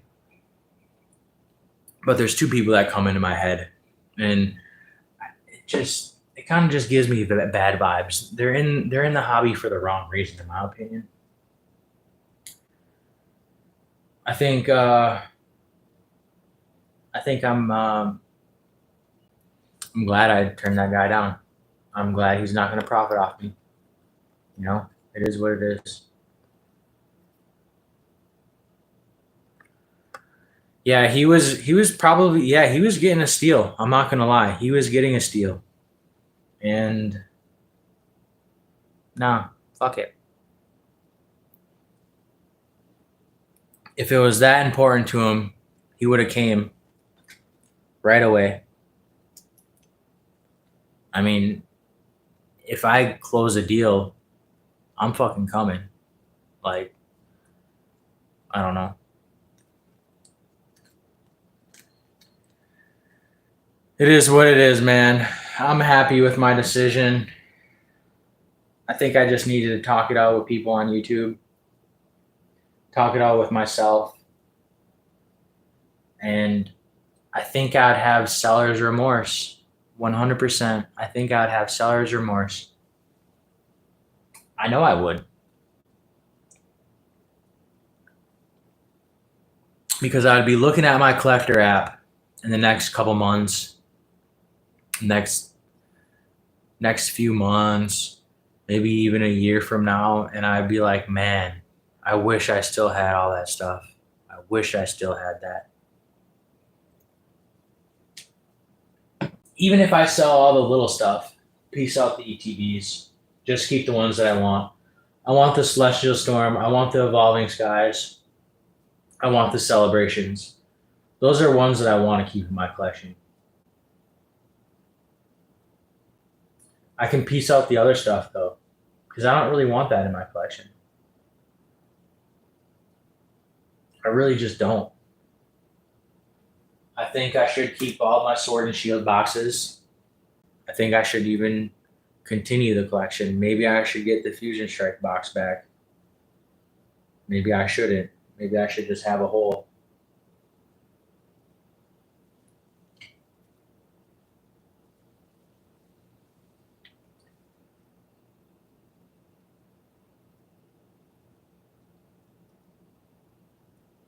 Yeah, I'm not sure. I'm really not sure. And like this stuff, like the packs, the loose packs, I kind of like those. Maybe I should start collecting more loose packs. I don't know. I think ETBs. I don't think I should collect ETBs anymore.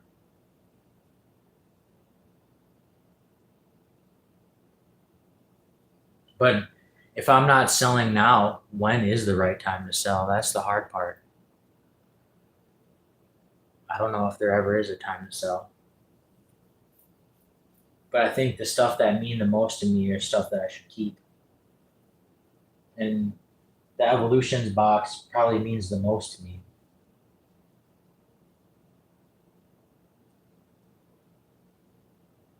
So, yeah, I'm not selling. I think I should definitely end the live here. It is super late. He'll be gone when Pokemon normalizes again. Yeah, probably. I'm pretty sure I saw him though. He's like one of those vendors that has a few different he just kind of has what comes and goes. He'll buy anything. I feel like because I remember I was gonna buy Hidden Fates ETB off him for like $160, and then I walked around the show real quick, and then I came back and it was gone. And he didn't really have much more Pokemon, but I do remember specifically he had a Hidden Fates ETB that I was going to buy, and then I came back like 30 minutes later and it was gone. And he's just one of the people that just buys and sells, buys and sells. You know, it doesn't matter what it is. Callie Steve, what's up, dude? Yeah, I don't know. I probably should end it here soon. It's almost 1 o'clock. I do have to pee. And I should probably get a little bit of sleep. I need to work out tomorrow. The real question is, if that guy messages me tomorrow, do I even respond or should I just leave it? Should I just ghost him? Because I have a feeling he's going to respond because I think he's coming up to Appleton, potentially Green Bay for other deals. At least that's what he said. He said he's going to be doing other deals. And I don't know. I don't know if he's just bullshitting. But I probably will suspect he'll message me tomorrow. That'd just be my guess. And maybe try to be like, say something like some bullshit. Be like, oh, you're going to really back out of the deal? Rats in the wind. Yeah, does that mean like fuck that guy? Is that what you're meaning by rats in the wind? And no, don't respond to him. Yeah, I probably shouldn't respond. I should just ghost him.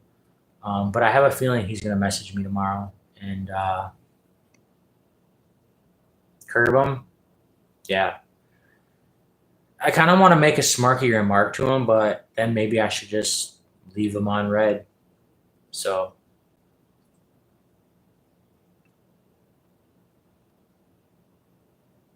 I think I'll just leave him on red.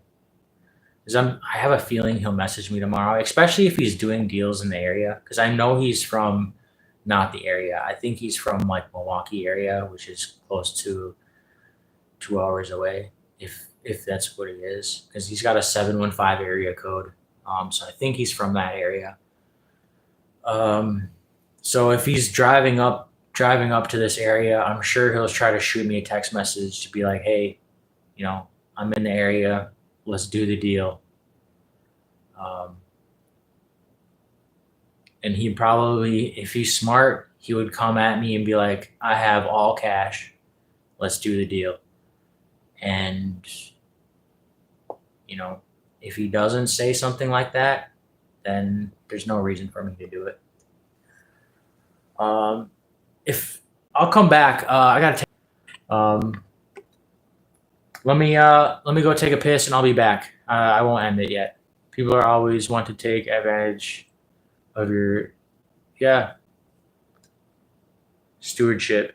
Yeah, I mean, you're right. You can't always be the nice guy. I'll be right back though. Hang on here for a minute. I'll be back. I'll stay on for a little while.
Ooh, that one felt good.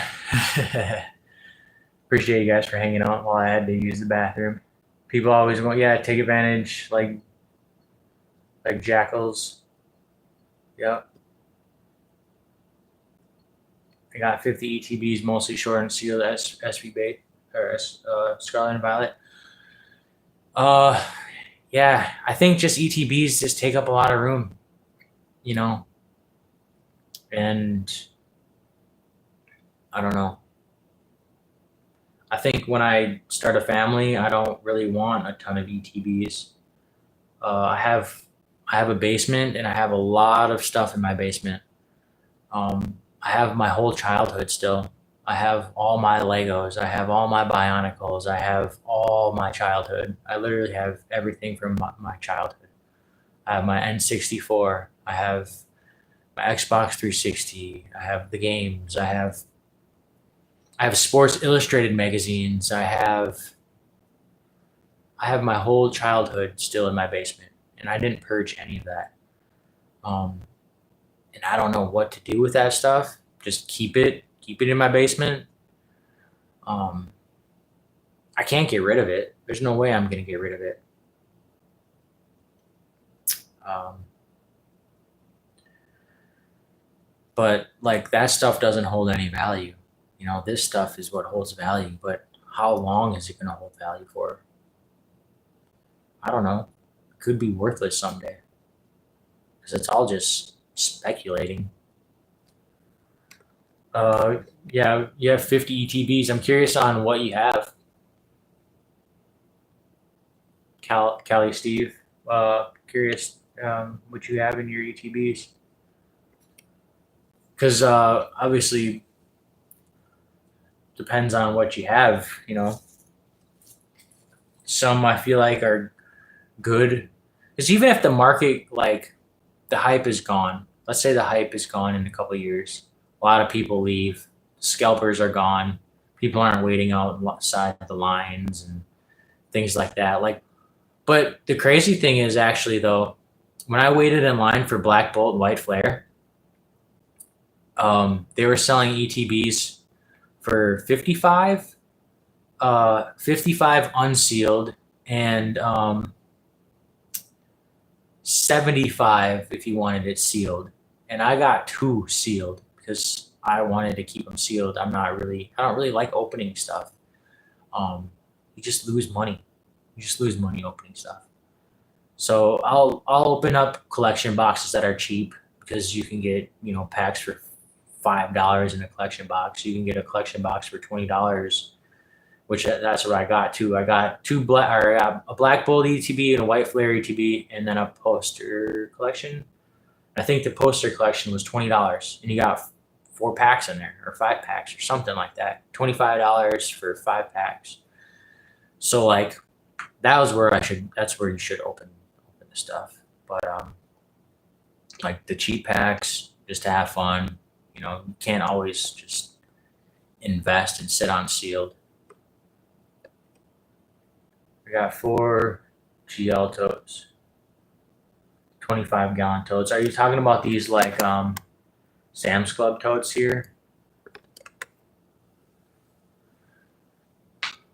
Let's see. Pokemon has a proven track record, though. Yeah, you're kind of right. It does, but it's only been proven for like 5 years. Like for a long time, Pokemon was very irrelevant. It was before I was in the hobby, but there was a long time Pokemon was pretty irrelevant. So it's not necessarily, proven. Yeah, those Sam's Club totes are pretty nice. I can't remember how much I paid for them, like 15, $20. I used to have this wall of ETBs just chilling, like displayed, the whole ETB wall displayed. But then I was like, you know what? If I want to sell this stuff, I have to put it in a tote and forget about it, because looking at it every day, it's a lot harder to sell than when it's just something in a tote. Like when it's something in a tote, you just forget it's there. And then you're like, oh, damn, I have $20,000 in that tote. Maybe I should sell those totes, because $20,000 looks pretty nice. Or, $17,600, which is what I would have got off of just some totes sitting in my basement, because I put them in totes and put them in my basement and stopped looking at them every day. Because I used to look at them every day. I like to go in my room and just look at my cards. Whether I just turn on the light while I'm brushing my teeth, I have a little spare bedroom, and just look at my wall, look at everything. I don't know. I find enjoyment out of that, I guess. I still look at my cards. Only sell mid sets when they pop. Yeah. I think Lost Origin, I don't know. I think the ETBs are mid. Silver Tempest ETBs are mid. Astro Radiance ETBs are mid. 151 ETBs are mid. Brilliant Stars ETBs are mid. I think the Sword and Shield ETBs are kind of mid. Other than the Evolving Skies. I think that's like the one and only ETB that I'd actually want to keep. And Celebrations. My Charizard UPC I like because it looks pretty sweet. I enjoy Charizard. He's my number 1. I kind of want to get an acrylic to put that in. I probably should get an acrylic to put that in, but that's just been in my closet for so long, ever since it came out.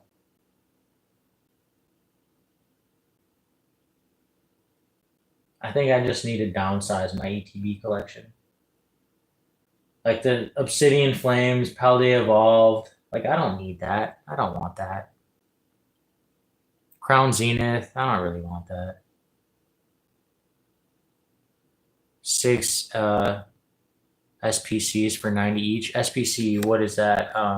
Prismatic? Well, SPC, Super Premium Collection of what?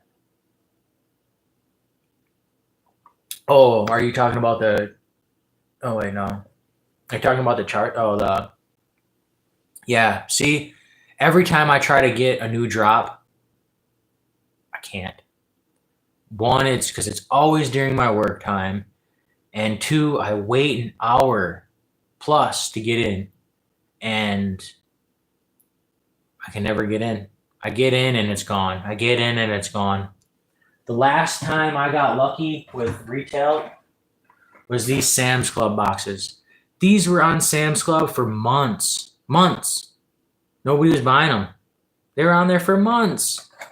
And I picked up like 45 of them. And now I only have 2 left. Months.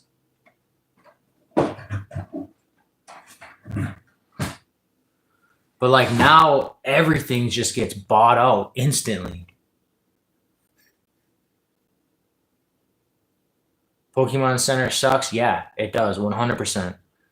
They need to like freaking like email people or something with a code so they can just get one product or something. Because like I don't know, something's got to change about Pokemon Center. For some reason, people get in and get product, but for some reason, I can never get in and never get product. It makes no sense.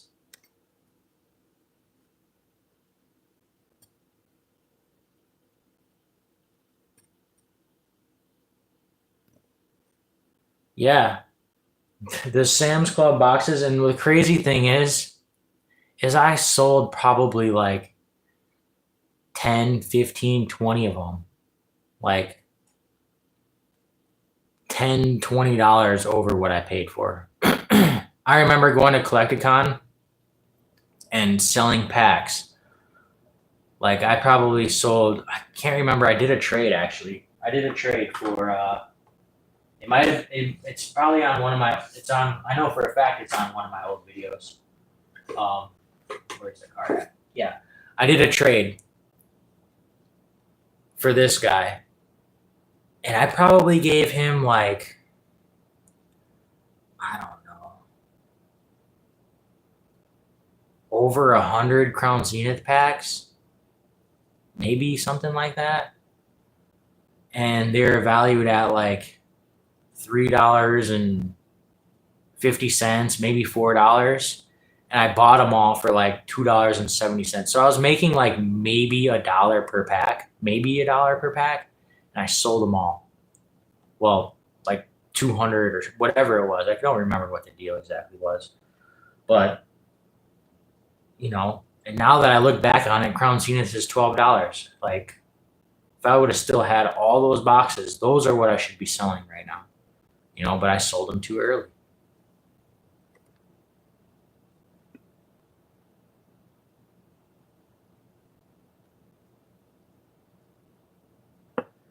If you got money for everything, you won't be able to buy back at good prices. Well, most of the stuff that if I sold this stuff, I would never buy it back. It'd be stupid. It'd be dumb to buy stuff back. I would never buy it again.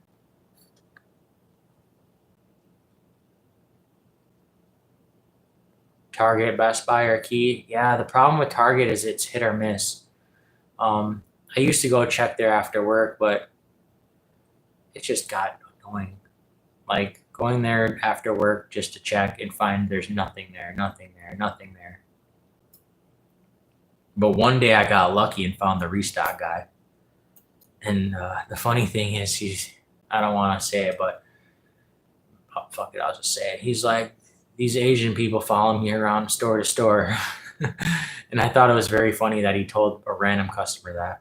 He's like, they have their own little Facebook group and they just follow me around. And I don't know, I thought that was kind of funny.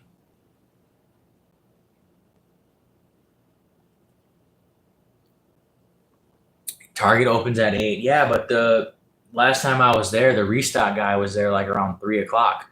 So sure Target opens at 8, but once the stuff gets stocked, it's gone. It is gone. When I was in Tulsa, Oklahoma, for a little vacation, we went to Target because my girlfriend needed to go to Target. And every time I go to Target, I have to check the Pokemon stuff. And they had Destined Rivals packs, but you can only buy 2 per person. And needless to say, I did self checkout and I bought like 9 or 10 of them. But every time I scanned it, I had to re-enter my card. And luckily, nobody said anything. But it is what it is. I had to get some packs, and I opened up them. Actually, no, I think I traded them. Yeah, I think I traded those in my last video in Appleton.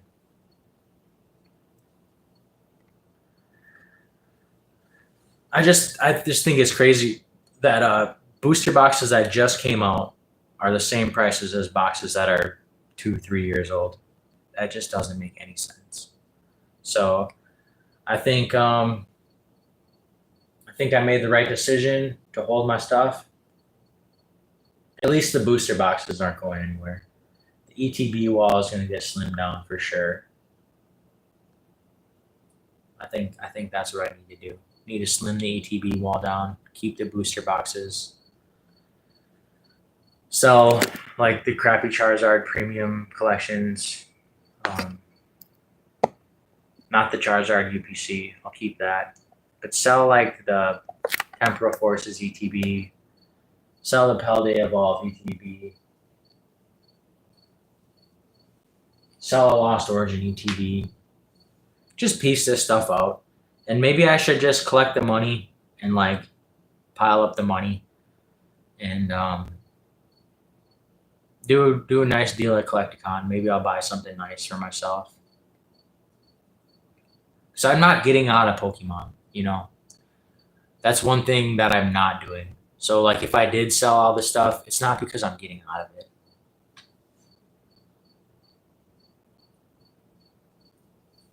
Yeah, I mean, yeah.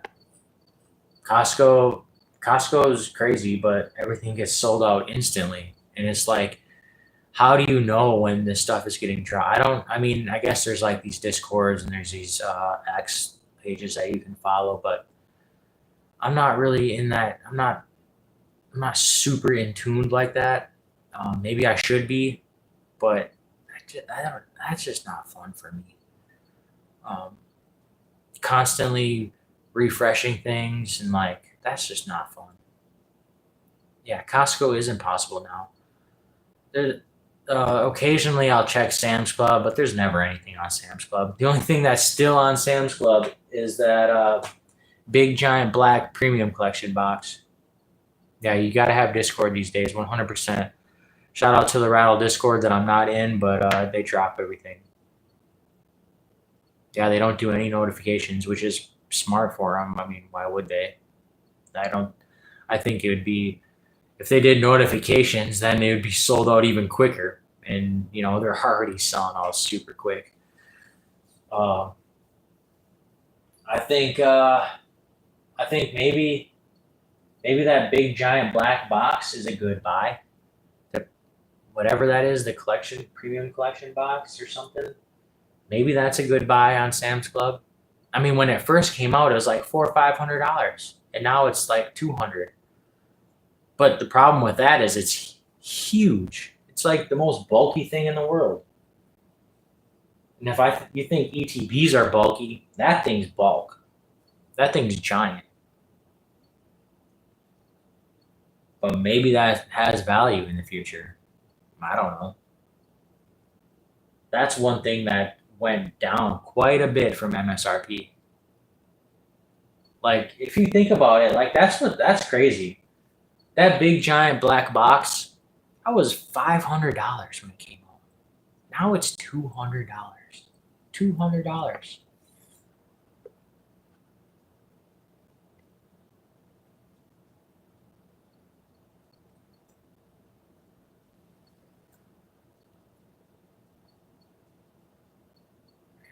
Yeah.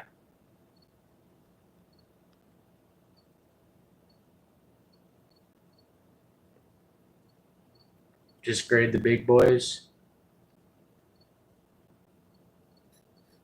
Zamazenta figure collection. Is that like the black box? The little black box? Is that what you're talking about? Those Crown Zenith collection boxes. Those are pretty nice, actually. Those are kind of cool.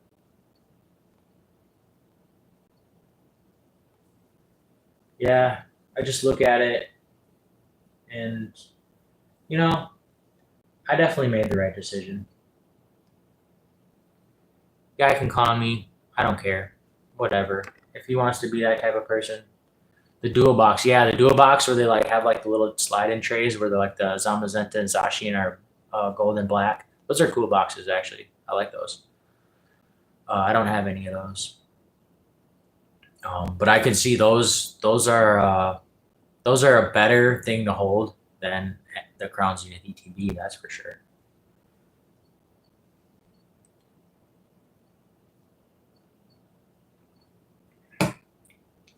I think one thing though that people don't really understand is that all these ETBs, they're hard to sell.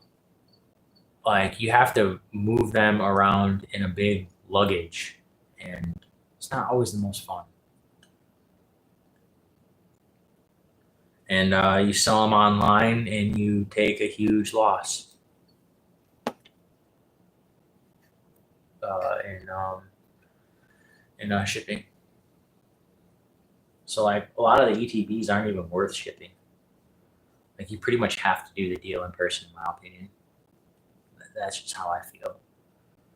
Like if I sold the 151 ETB, I don't even know the exact price. Let's say $260. Sell it on eBay. They take their cut.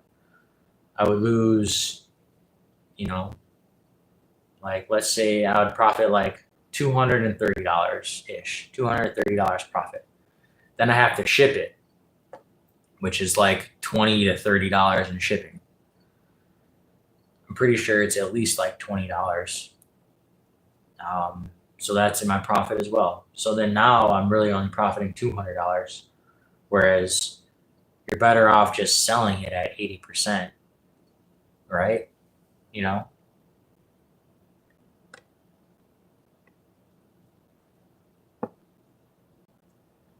if you move it to storage, you'll lose profit. Flea market.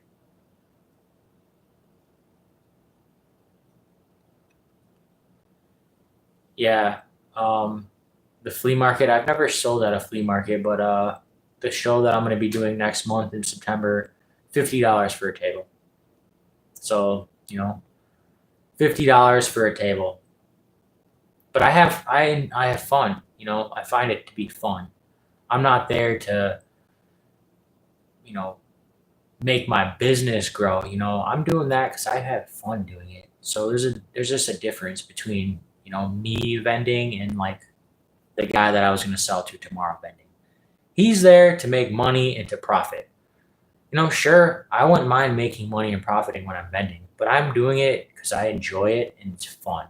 And I'm going to be at that show all day anyway. So I might as well have my own little home base, set up all my cards, and, you know, people will come to me. And it's a good way to buy and it's a good way to sell.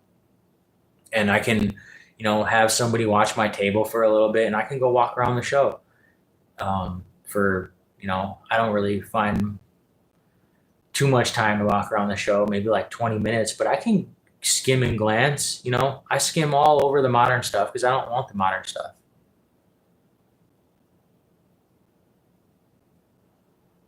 Yeah, $50 is kind of high, but it's an 8 foot table, so it's a big table. You fit a lot of stuff on there, and it's from 9 o'clock to 4 o'clock, so it's literally all day long. $50 isn't terrible. I mean, you're Cali Steve, you're from California. Those tables are expensive down there. If you've ever vended in California, those tables are expensive. Collecticon tables are super expensive. Um, to be worth going to a Collecticon, I would need to bring all this stuff. If I was vending at a Collecticon, I would need to bring all this stuff and be willing to let everything go. Because otherwise, if you're not bringing over $50,000 at Collecticon, I don't think it's worth vending at those. You're spending like $300-400 for a table.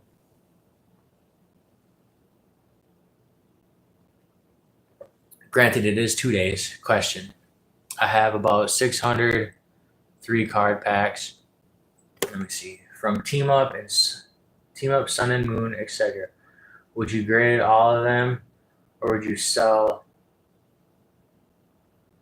grade all of them and sell, or would you just sell all them as bulk packs? So I don't necessarily know what you mean by grade them. Question: I have 600 3-card packs. 3-card packs, like the 3-pack blisters, you can't actually grade those. So I don't know really what you're meaning by that. Unless you're meaning by open them all and grade the packs.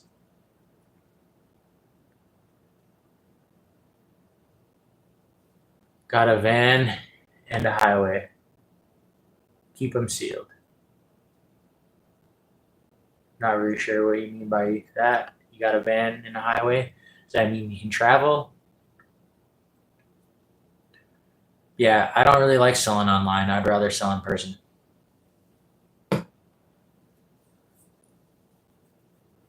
And the 3-pack blisters, or 3-pack cards, you say. I don't really know what you mean by that. Are you meaning like open them up and sell the packs individually? Because if you have Team Up, Sun and Moon, definitely don't open those 3-pack blisters. Just sell them as a 3-pack blister for sure. Sell them on the side of the highway. Hey, man, you never know. If I put up a little stand maybe outside my house, people would maybe come. Or we have garage sales. I think like every year, there's like 2 or 3 days out of the summer that you're allowed to do garage sales. I mean, I think you can do a garage sale anytime, but they like actually promote it. Like tons of people do garage sales around this area in these certain dates. So like, what if I put some of this stuff out and at a garage sale? I'm pretty sure actually I gave my girlfriend a couple boxes. I gave her a Shiny Treasures EX box and Obsidian Flames booster bundle, and I told her to put them out at the what's it called, garage sale, and they both sold. They both sold at the garage sale. I told her I just put a sticker on it and I say don't take any less, just sell it for what it is. And if you don't sell it, then just bring it home for me. And she sold them both at her. She went to her sister's garage sale and helped her out, and she brought those for me and sold them. So things do sell. Don't sell from your house; you'll get robbed. Yeah, yeah, yeah. You're probably right. You could be right on that one. I mean, at least don't put anything out there that's. I wouldn't put $10,000 out there or whatever, but I would put a couple ETBs out there, 3, 4, $500. Nobody's gonna rob me for that. And if people are, breaking into people's houses to steal their Pokemon cards, I don't really think that's gonna happen. Um, Never know though.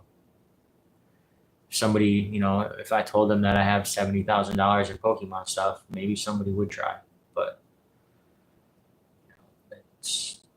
you'd have to find me when I'm not home, and you'd have to be scoping out the joint for a little while. People do. But I think there's a lot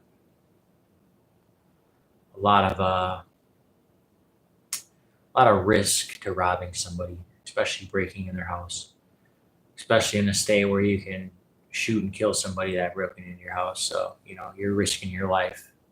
Um, but people do it all the time, so wouldn't put it past people.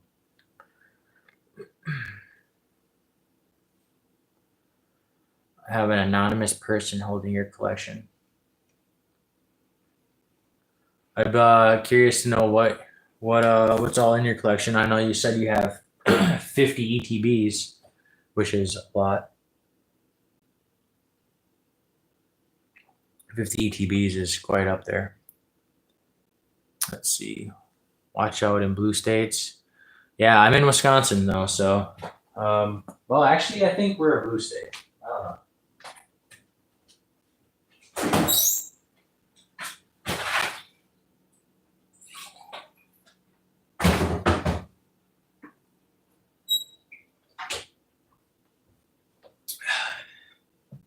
I mean, I have guns in my house, of course. I think everybody should have guns. If you don't have a gun, I don't really know why you don't.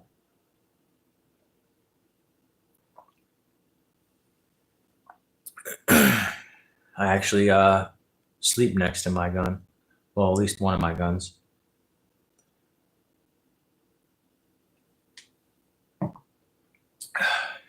I used to have a concealed carry, but I haven't updated it, which maybe I should. But I just haven't updated that yet. I don't necessarily find a super need to. Seven Blooming Waters, Smith and Wesson. Yeah, yeah. Uh, I don't know how YouTube feels about guns on here, but I got a Glock 17, AR-15, um, and little Taurus 380. Call it my stripper gun. My Glock is probably one of my favorites. Not a Glock guy. I don't know. I like my Glock. It's my favorite to shoot. It's super smooth. It has no kick. It's a 9 millimeter. It's my favorite gun to shoot. My AR is fun, but you blow through ammo like crazy. Um, I haven't shot in a while. It's been probably over a year since I've shot, and I have a shotgun. I used to trap shoot a little bit, which is pretty fun. I found myself being actually a pretty good shot. I used to duck hunt in high school and stuff like that, but I haven't done that in a while. Maybe I should kind of get back into shooting some guns, and maybe I should try to like pick up another hobby or something. But shooting guns is a hobby where you don't get money back from. The gripping position, you must have big hands, is my guess. I wish in New York we can't. Yeah, I'm pretty sure you can in New York, can't you? You can't own a gun in New York. I know you can't own like long rifles in California, but you can't own a gun in New York.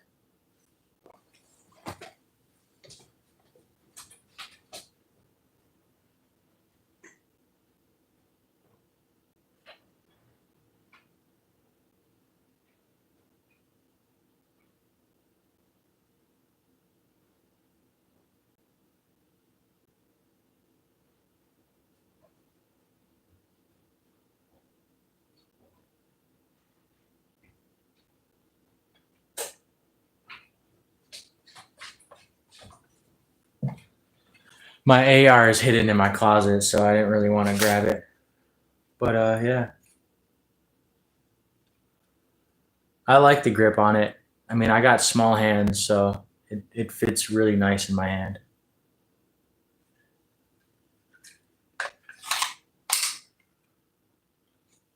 And maybe I shouldn't have showed that, but it's 2 hours and 25 minutes into this live. I don't really care.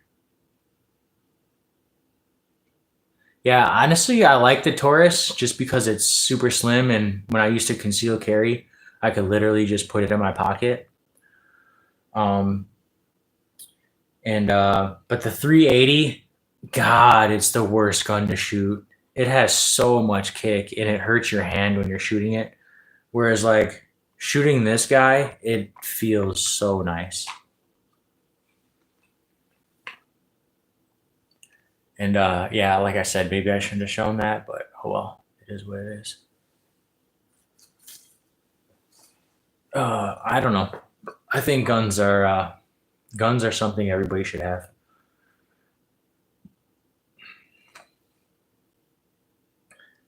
My AR,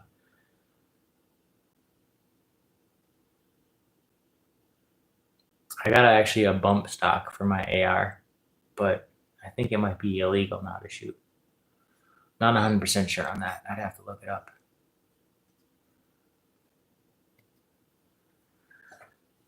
But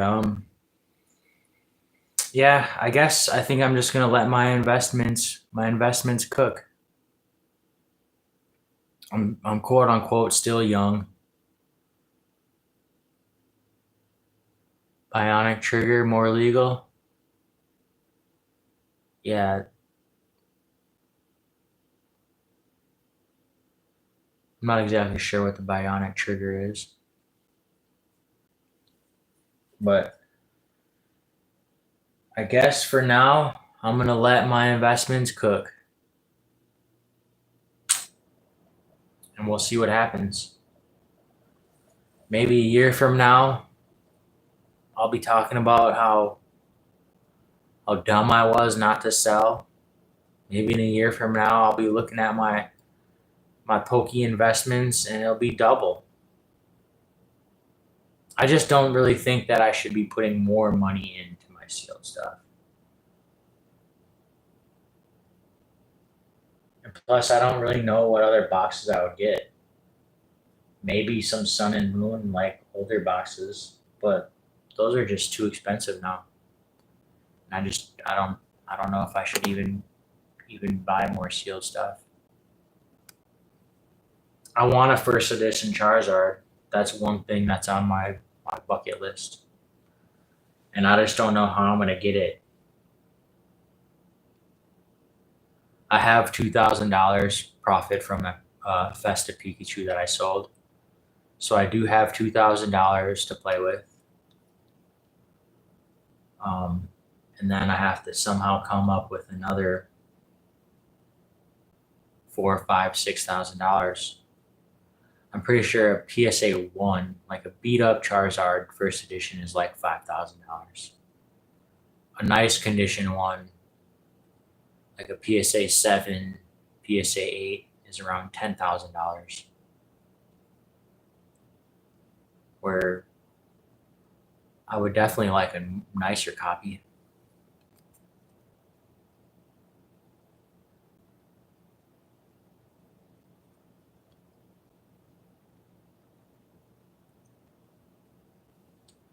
I turned 40 in June. I got a lot of collecting to go. Got in late. Yeah, I guess. I mean, you said you're 40. You got in late. What do you mean by you got in late? Like like you got in late to the Pokemon hobby? Like you're just new here? Like you're new to collecting, or or what do you mean by that? Or do you mean by you got in late because you're 40 years old and you think you're, you know, let's say halfway through your life kind of thing? Grab an XY Primal Clash booster box. Trade ETB for PC ETBs. Better hold. Yeah, uh, I think the PC ETBs are a decent hold. Um, I think they're kind of expensive. Just depends on the PC ETB. Like 151, I'll never hold that. Um, and maybe I should. I think the ETBs that don't have booster boxes, I'll hold at least one for sure. I think I need to sell one of the 151s. I need to sell a Lost Origin. I need to sell a Silver Tempest. I need to sell Astro Radiance. And maybe I should sell a Celebrations. Maybe I should sell a Crown Zenith. I should probably sell Obsidian Flames. I should sell Paldea Evolved. I should sell the two Temporal Forces. And I should sell the Scarlet and Violet base.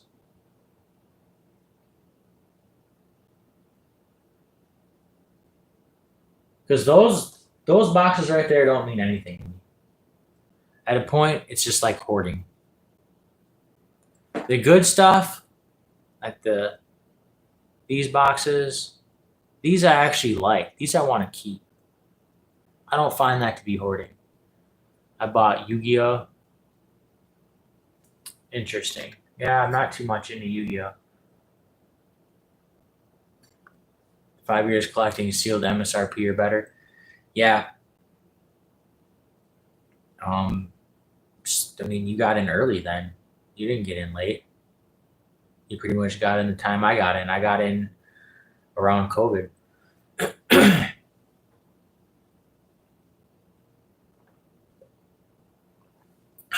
I used to play Yu-Gi-Oh as a kid, but never really, never really saw Yu-Gi-Oh as a collectible.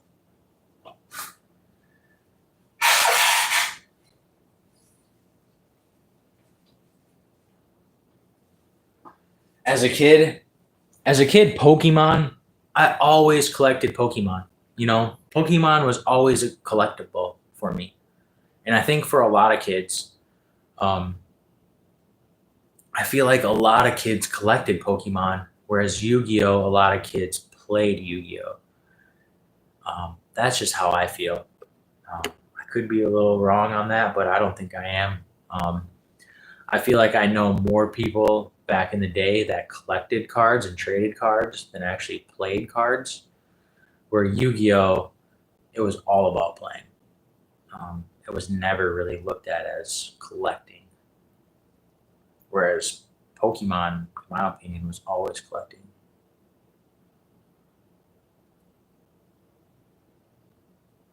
If only you bought Pokemon cards and played. Yeah, I mean, as a kid, I wasn't very in it. Like, I mean, I was, but like, I'm 30 years old. So when Pokemon came out, I was really young. So I wasn't like super in it. Whereas maybe if I was 5 years older, I would have been more in it. And I didn't get back into it in like late 2019 and very, very casual. Like, actually, it was 2018.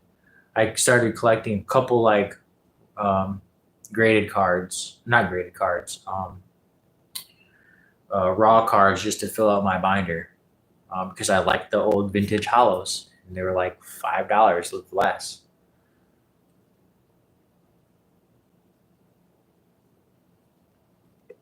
One Piece slipped through your fingers. Yeah, see, I don't know anything about One Piece. I don't even like I've never even watched an episode of One Piece, so it's not for me. Um, one, there's not. I mean, there's enough characters, obviously, but there's not like a ton of characters. So they're just gonna be if One Piece continues to go and make sets into the future, they're gonna always have to keep reprinting the same characters in just different like ways.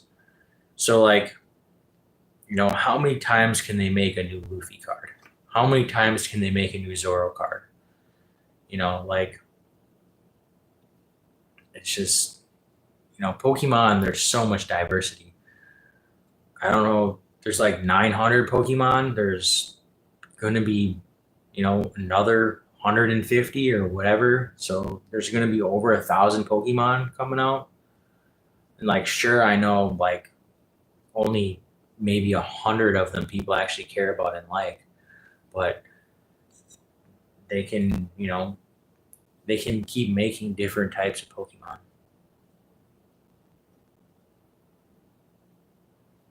Yeah, you skip a lot of fillers. Yeah, I mean that's what a lot of people do with Naruto. I actually enjoyed Naruto. That is one anime that I watched. I know a lot of people say watch Attack on Titan. I'm not a huge anime person. I watched I think 2 episodes of Attack on Titan. It was good. I just kind of just fell off. I don't know. But Naruto back in the day, I love Naruto. It was a good show. I watched it again like maybe 5 years ago back in COVID and kind of rewatched Naruto. Um, It was a great show. One Piece I just never really got into too much, and now there's no way I'd ever watch One Piece. The crazy thing is like Pokemon caters to kids, but the adults are in it. And I don't know if that's a good thing or a bad thing.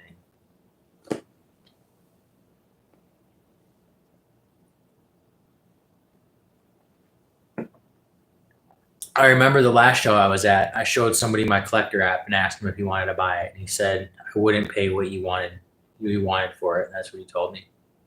And this kid was looking at the collector app. His kid's maybe 10, 12 years old. Eh, it was funny because actually the kid, that Paladin Fates ETB, he sold it to one vendor. This was actually in one of my videos. He sold it to a vendor, and then he apparently went to the vendor and he was like crying about it, and he wanted it back.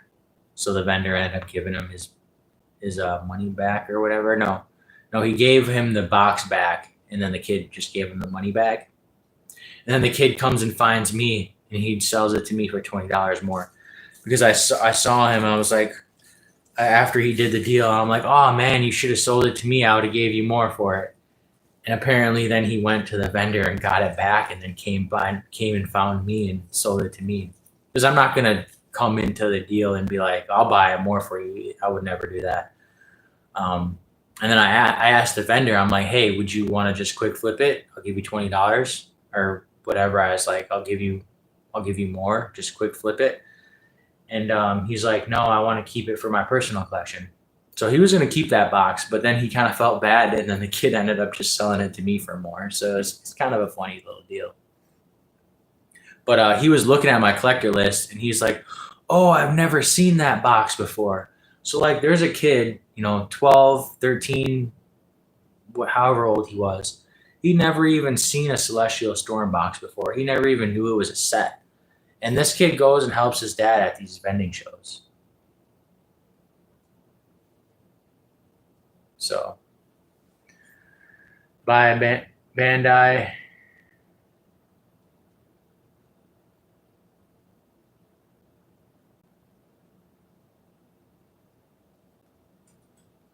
Yeah, I'm not too into stocks.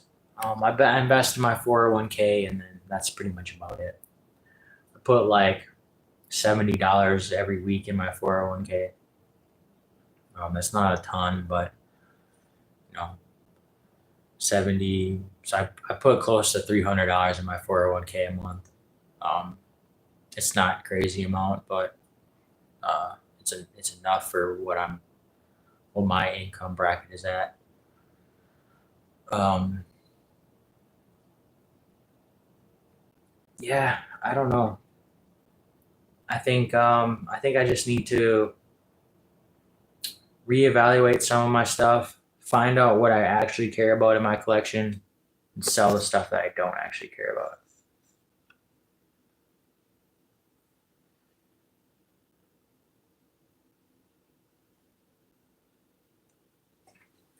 No, ETBs aren't dividends; they're speculations.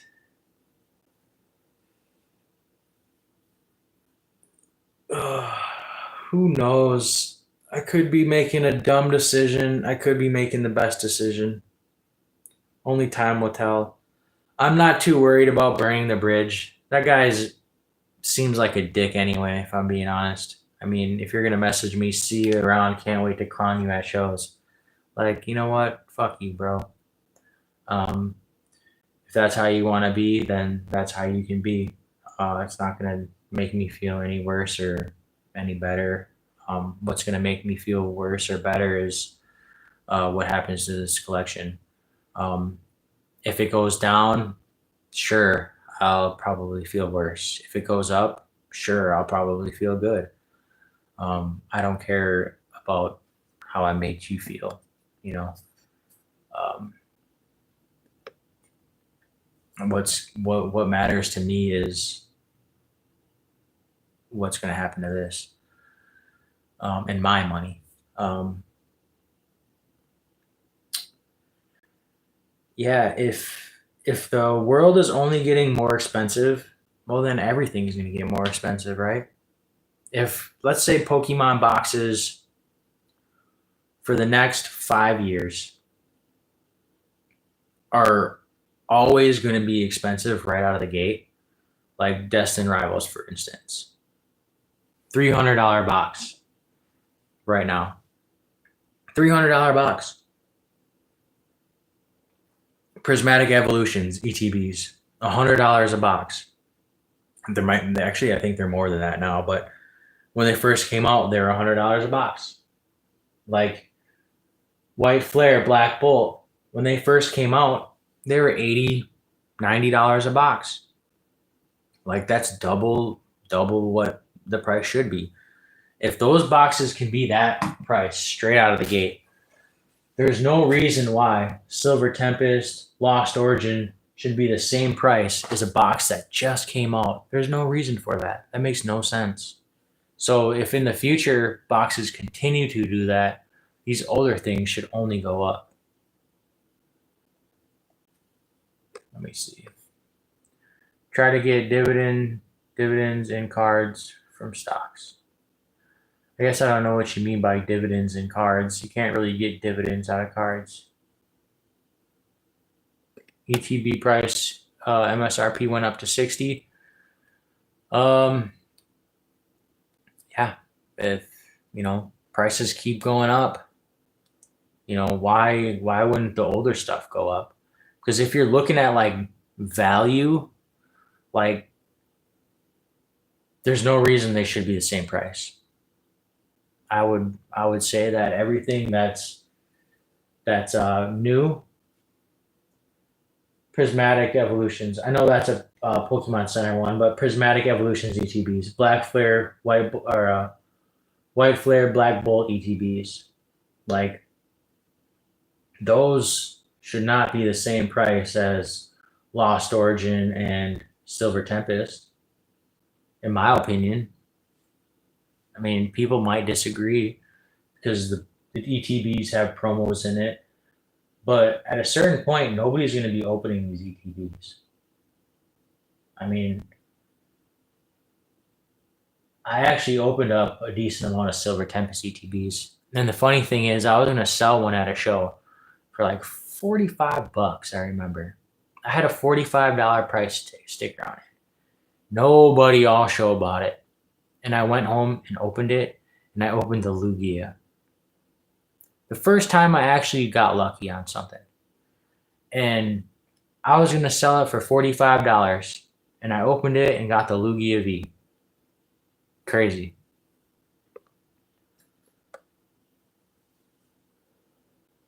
Yeah, booster boxes used to be 100. Now first day out, 260. Yeah, booster boxes used to be 100. And that was actually pretty high. 120, I remember, was like, yeah, I'm not buying that. Like 120, hell no. Now I think a lot of people are just like jaded in the hobby. I mean, if you're buying a box that just came out at 260, like I just don't think you've been here long.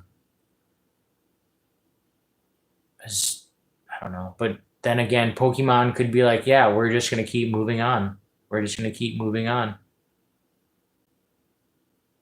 Like, if Destin Rivals doesn't get printed again and they just keep moving on to next sets, next sets, next sets, well, Destin Rivals isn't gonna go below 300. I'm just saying that now. But then again, you look at this. I keep going back to this. Would I rather have this or a Destin Rivals box? Maybe the Destin Rivals box is the better play in the future. Maybe. Because it's hyped right now. All eyes are on it. It could be like the next Evolving Skies kind of thing, whereas like, it's only going to go up.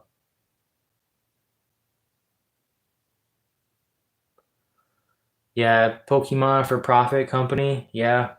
I mean, They're eating right now. They're eating good. Everything they print sells out. Everything they touch is gold.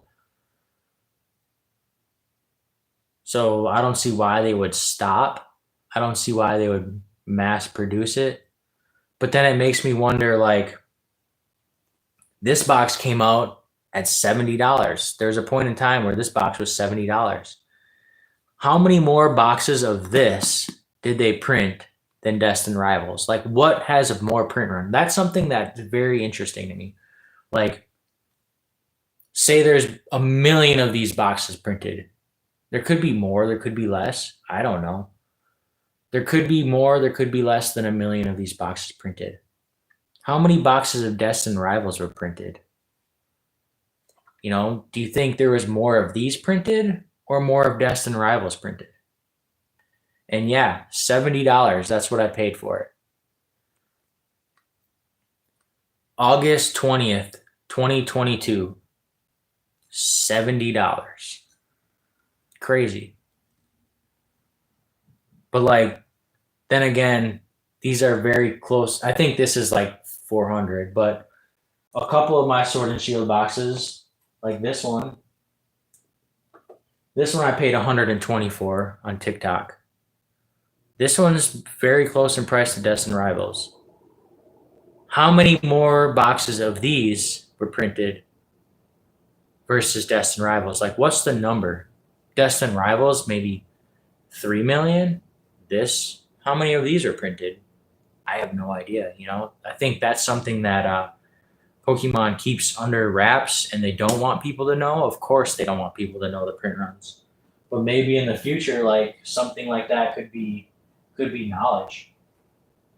Maybe in the future, people know the print runs and they look back 5-10 years like, dang, there was this many Evolving Skies boxes printed. There was this many. Like, I don't know why that information is not known.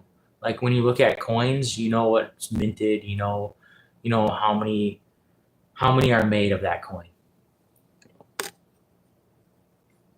And I just don't know why they're not. They print in California.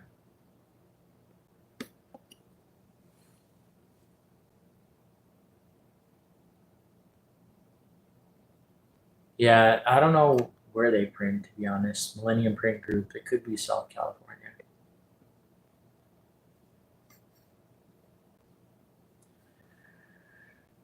I mean, it's not enough. Like, are they holding back on purpose? That's what I want to know.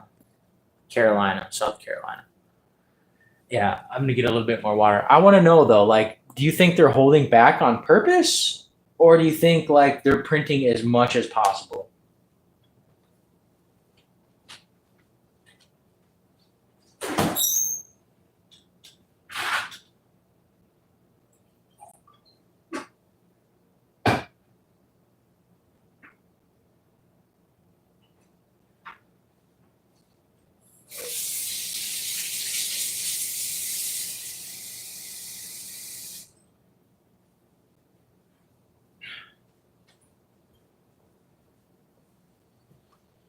Because I'll be honest, I think they're holding back on purpose.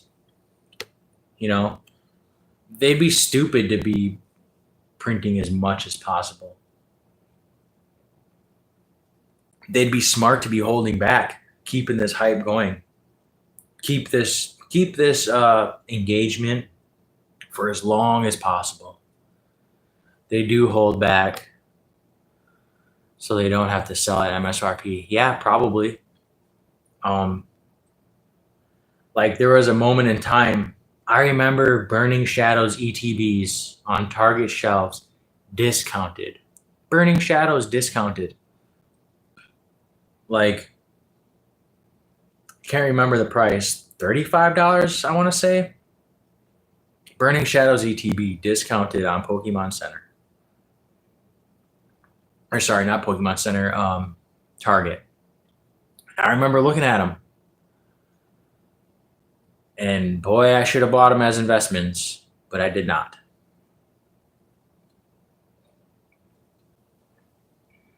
So like they don't want to see that again. They don't want to see product on the shelves discounted. They definitely do not want to see that.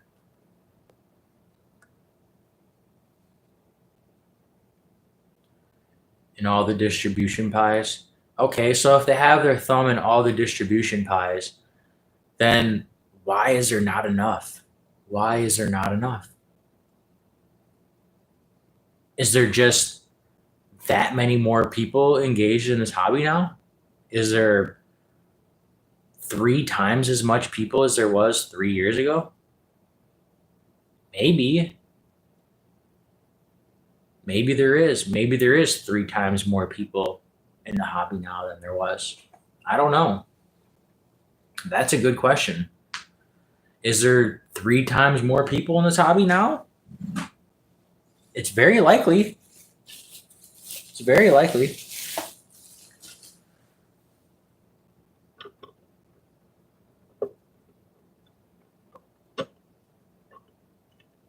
It's definitely very likely.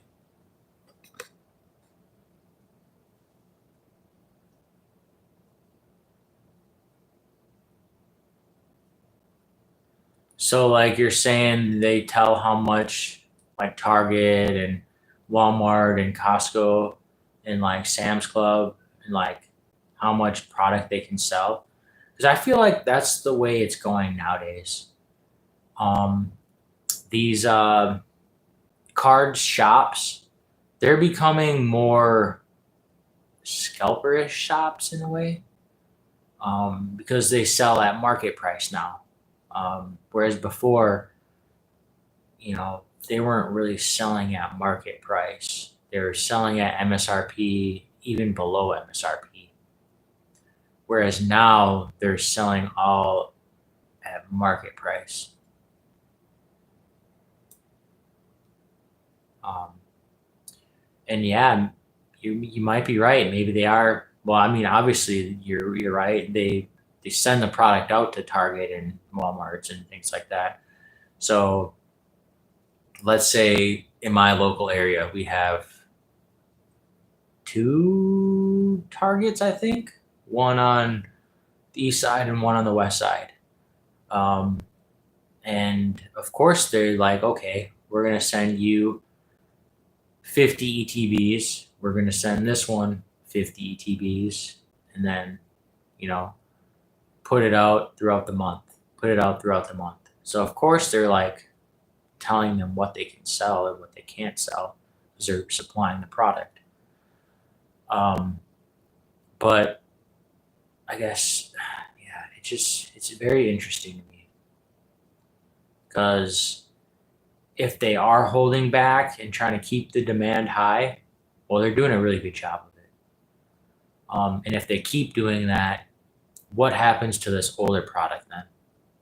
Do more people realize that it's undervalued and like, man, these new boxes that are coming out, they're all 200, 250, you know, some maybe $300 a booster box. Well, then you start looking at the older stuff that's still $300, $400. It's like, just doesn't make any sense then as like a value. LGS guy told me they buy under MSRP. I said, sigh. I mean, you upgrade. I, yeah. Um, yeah, I mean, these card shops, they have deals. They buy from distributors, which they get it at like MSRP price, and then they sell it for market price. So they're technically like the scalpers. um, my card shop when I bought the Black Bolt and White Flare ETBs, they were selling it at MSRP, $55 per box, but you had to have it opened. They opened it up for you in shop. Um, Otherwise, they were selling it for 75 for sealed. So Sword and Shield, yeah, I could agree. I mean, Because at a certain point, it doesn't matter what's in the box. At a certain point, what's in the box just doesn't matter anymore. Like you can see that alone by Unbroken Bonds. Like what's good in Unbroken Bonds? The Charizard Reshiram, like that card isn't that great. Like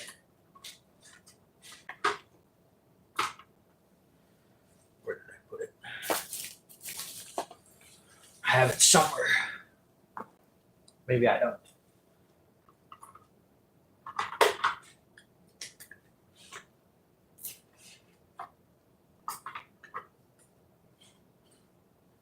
Yeah. Like this card. I know it's not the Rainbow Rare, but like the Rainbow Rare is the best card. And these aren't even like great cards in my opinion. I don't really think this is a great card. I mean, sure, it's kind of cool, but nah. Like you're telling me this is like, a top chase. Like I would never open Unbroken Bonds.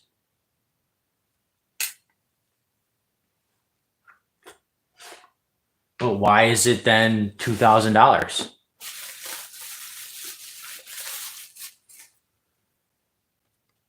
At a certain point, it just doesn't matter what's in the box.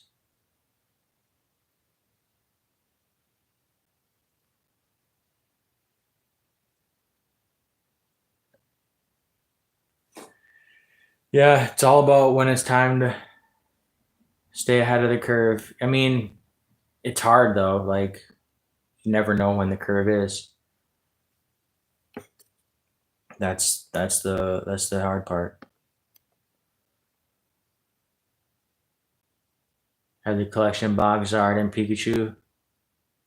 Which ones? The collection box Zard and Pikachu. The celebrations box with the gold cards in it, or the metal cards.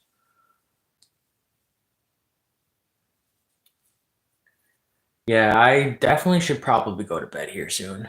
I've been live for a really long time, and I appreciate everybody for hanging out. Though it's been one hell of a night. Um, Honestly, YouTube chat has helped me talk through what I've been thinking, and I think I'm making the right decision. And I'm kind of glad people on here telling me that don't feel bad about the deal, don't do the deal just because you know.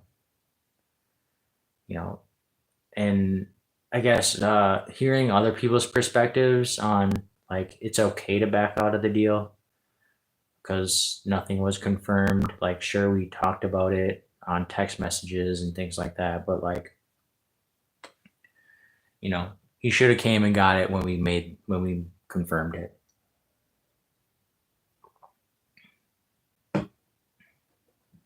Where now 2 days later, 2 boxes sold for $500 more, and it would be stupid of me to make the deal.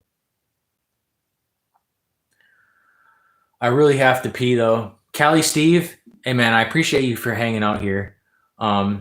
You should hit the subscribe button. I plan on going live more often. I do make like vendor and buyer videos around shows. It's kind of hard to edit them. I just need to find time. I have a video that I'm trying to edit here soon. Hopefully, it can come out in the next week or two. But these lives are easy. They're easy to click live. I enjoy talking to people, and I enjoy everybody that communicates with me. Cool. Thanks for not selling, bro. Collection. Look down, Audi brother. Yeah. I mean, I guess I don't know. You appreciate me for not selling. I don't know what that necessarily means. Like you like having people that have nice stuff in the hobby and continue to collect, rather than selling it to somebody who just sees money. Because I know the person that I was going to sell it to, he's only in it for the money, obviously. He doesn't care. He could care less about collecting. Where I am a collector. Yeah, Kelly Steve, I appreciate you for hanging out, man. It was good chatting with you, and I appreciate your engagement in this. You're the one that kept me going for the past half hour plus. If you weren't in here typing and chatting, I would have been gone a long time ago. So it's nice to have you here, man. So I appreciate that. But yeah, like I said, if you leave a subscription or subscribe, I should make these more often, these lives, and just hang out. It's something that I enjoyed to do a while ago, and I just stopped doing it. One, because I used to come on lives with people, but nobody's really down to come on a live. At least the people that I used to do lives with. One of my buddies, JB, he's not really in the hobby anymore. My other cousin, he's not really in the hobby anymore. And then a couple other people that are in the hobby, they're not really about this YouTube life. But I've had a couple interesting characters on. I had Nostalgianomics on, Dan Ketchum Collectibles on. Dan Ketchum Collectibles, we had a really good discussion. So I'm kind of glad I did those lives. I'll do more lives solo, especially if people are hanging out in these chats. So yeah, if you enjoy hanging out here for 3 hours, leave a subscription, bro. It really means a lot. And I plan on making these more often, and maybe I'll just come on and ramble about the market. Maybe I'll come on and just engage with some chats and do some things like that. But I really should end it. I need to go to bed. It's 2:00 in the morning. Yeah, I need to end this. It's just hard to say goodbye because I've been enjoying communicating with things. Keep up the good content. Hey, I appreciate that, man. It's hard when you're editing these videos where you have 3-4 hours of content at a card show. It's time consuming to edit it down, and it's hard to edit it down to something that's engage worthy. I found myself like having hour-long videos, and maybe I should try to cut it down to like half hour, 45-minute videos. But like I said, it's hard to cut content out in a way because I enjoy conversations and stuff like that, and I enjoy watching people's videos that have conversations. So like a longer video, the better. But I understand that not everybody is open to that. So I think like a half hour to 45-minute videos is something that I need to get down to. But these lives, I can go 3 hours long plus. I went live at 7 and it's 2. So I've been going for 6 hours. I have 2 3-hour lives. So my throat is starting to hurt a little bit from talking so much. But yeah, man, I appreciate you hanging out. Cali Steve, I'm assuming you're in Cali, but you should follow me on Instagram, and I'll follow you back. Depending on if your name's Cali Steve, I'll know it's you right away. Otherwise, you should message me and be like, hey, it's Cali Steve, and then I'll hit you back with a follow. Because there's random people that follow me, and I kind of try to like to keep my followers like kind of small, just so like usually if I met you in person, I'll follow you on Instagram, or like if you're somebody I follow on YouTube, I follow them on Instagram. But I just try not to follow like random people that I never met, and maybe I did meet you, but most people don't have their pictures on Instagram. So it's like when Pokemon TCG followed me, like who is Pokemon TCG? Like, I don't know who you are. I don't, like, I don't want to have a huge follower list. I want to just follow people that I've engaged with before in the hobby. So, if you want, hit me up on Instagram. Otherwise, maybe I'll see you in another live here coming up. Maybe I'll go live again next weekend or the weekend after that. But I'll definitely go live again, and hopefully I'll have a video coming out here soon.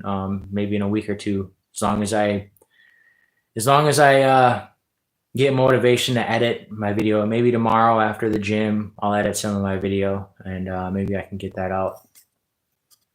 But yeah, I am going to end this here. So I'm going to say goodbye to everybody, the 2 people that are still hanging out here. I appreciate you guys. You guys are awesome.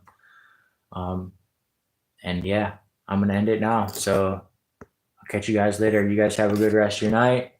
And thanks for hanging. I really do appreciate that. It's been awesome.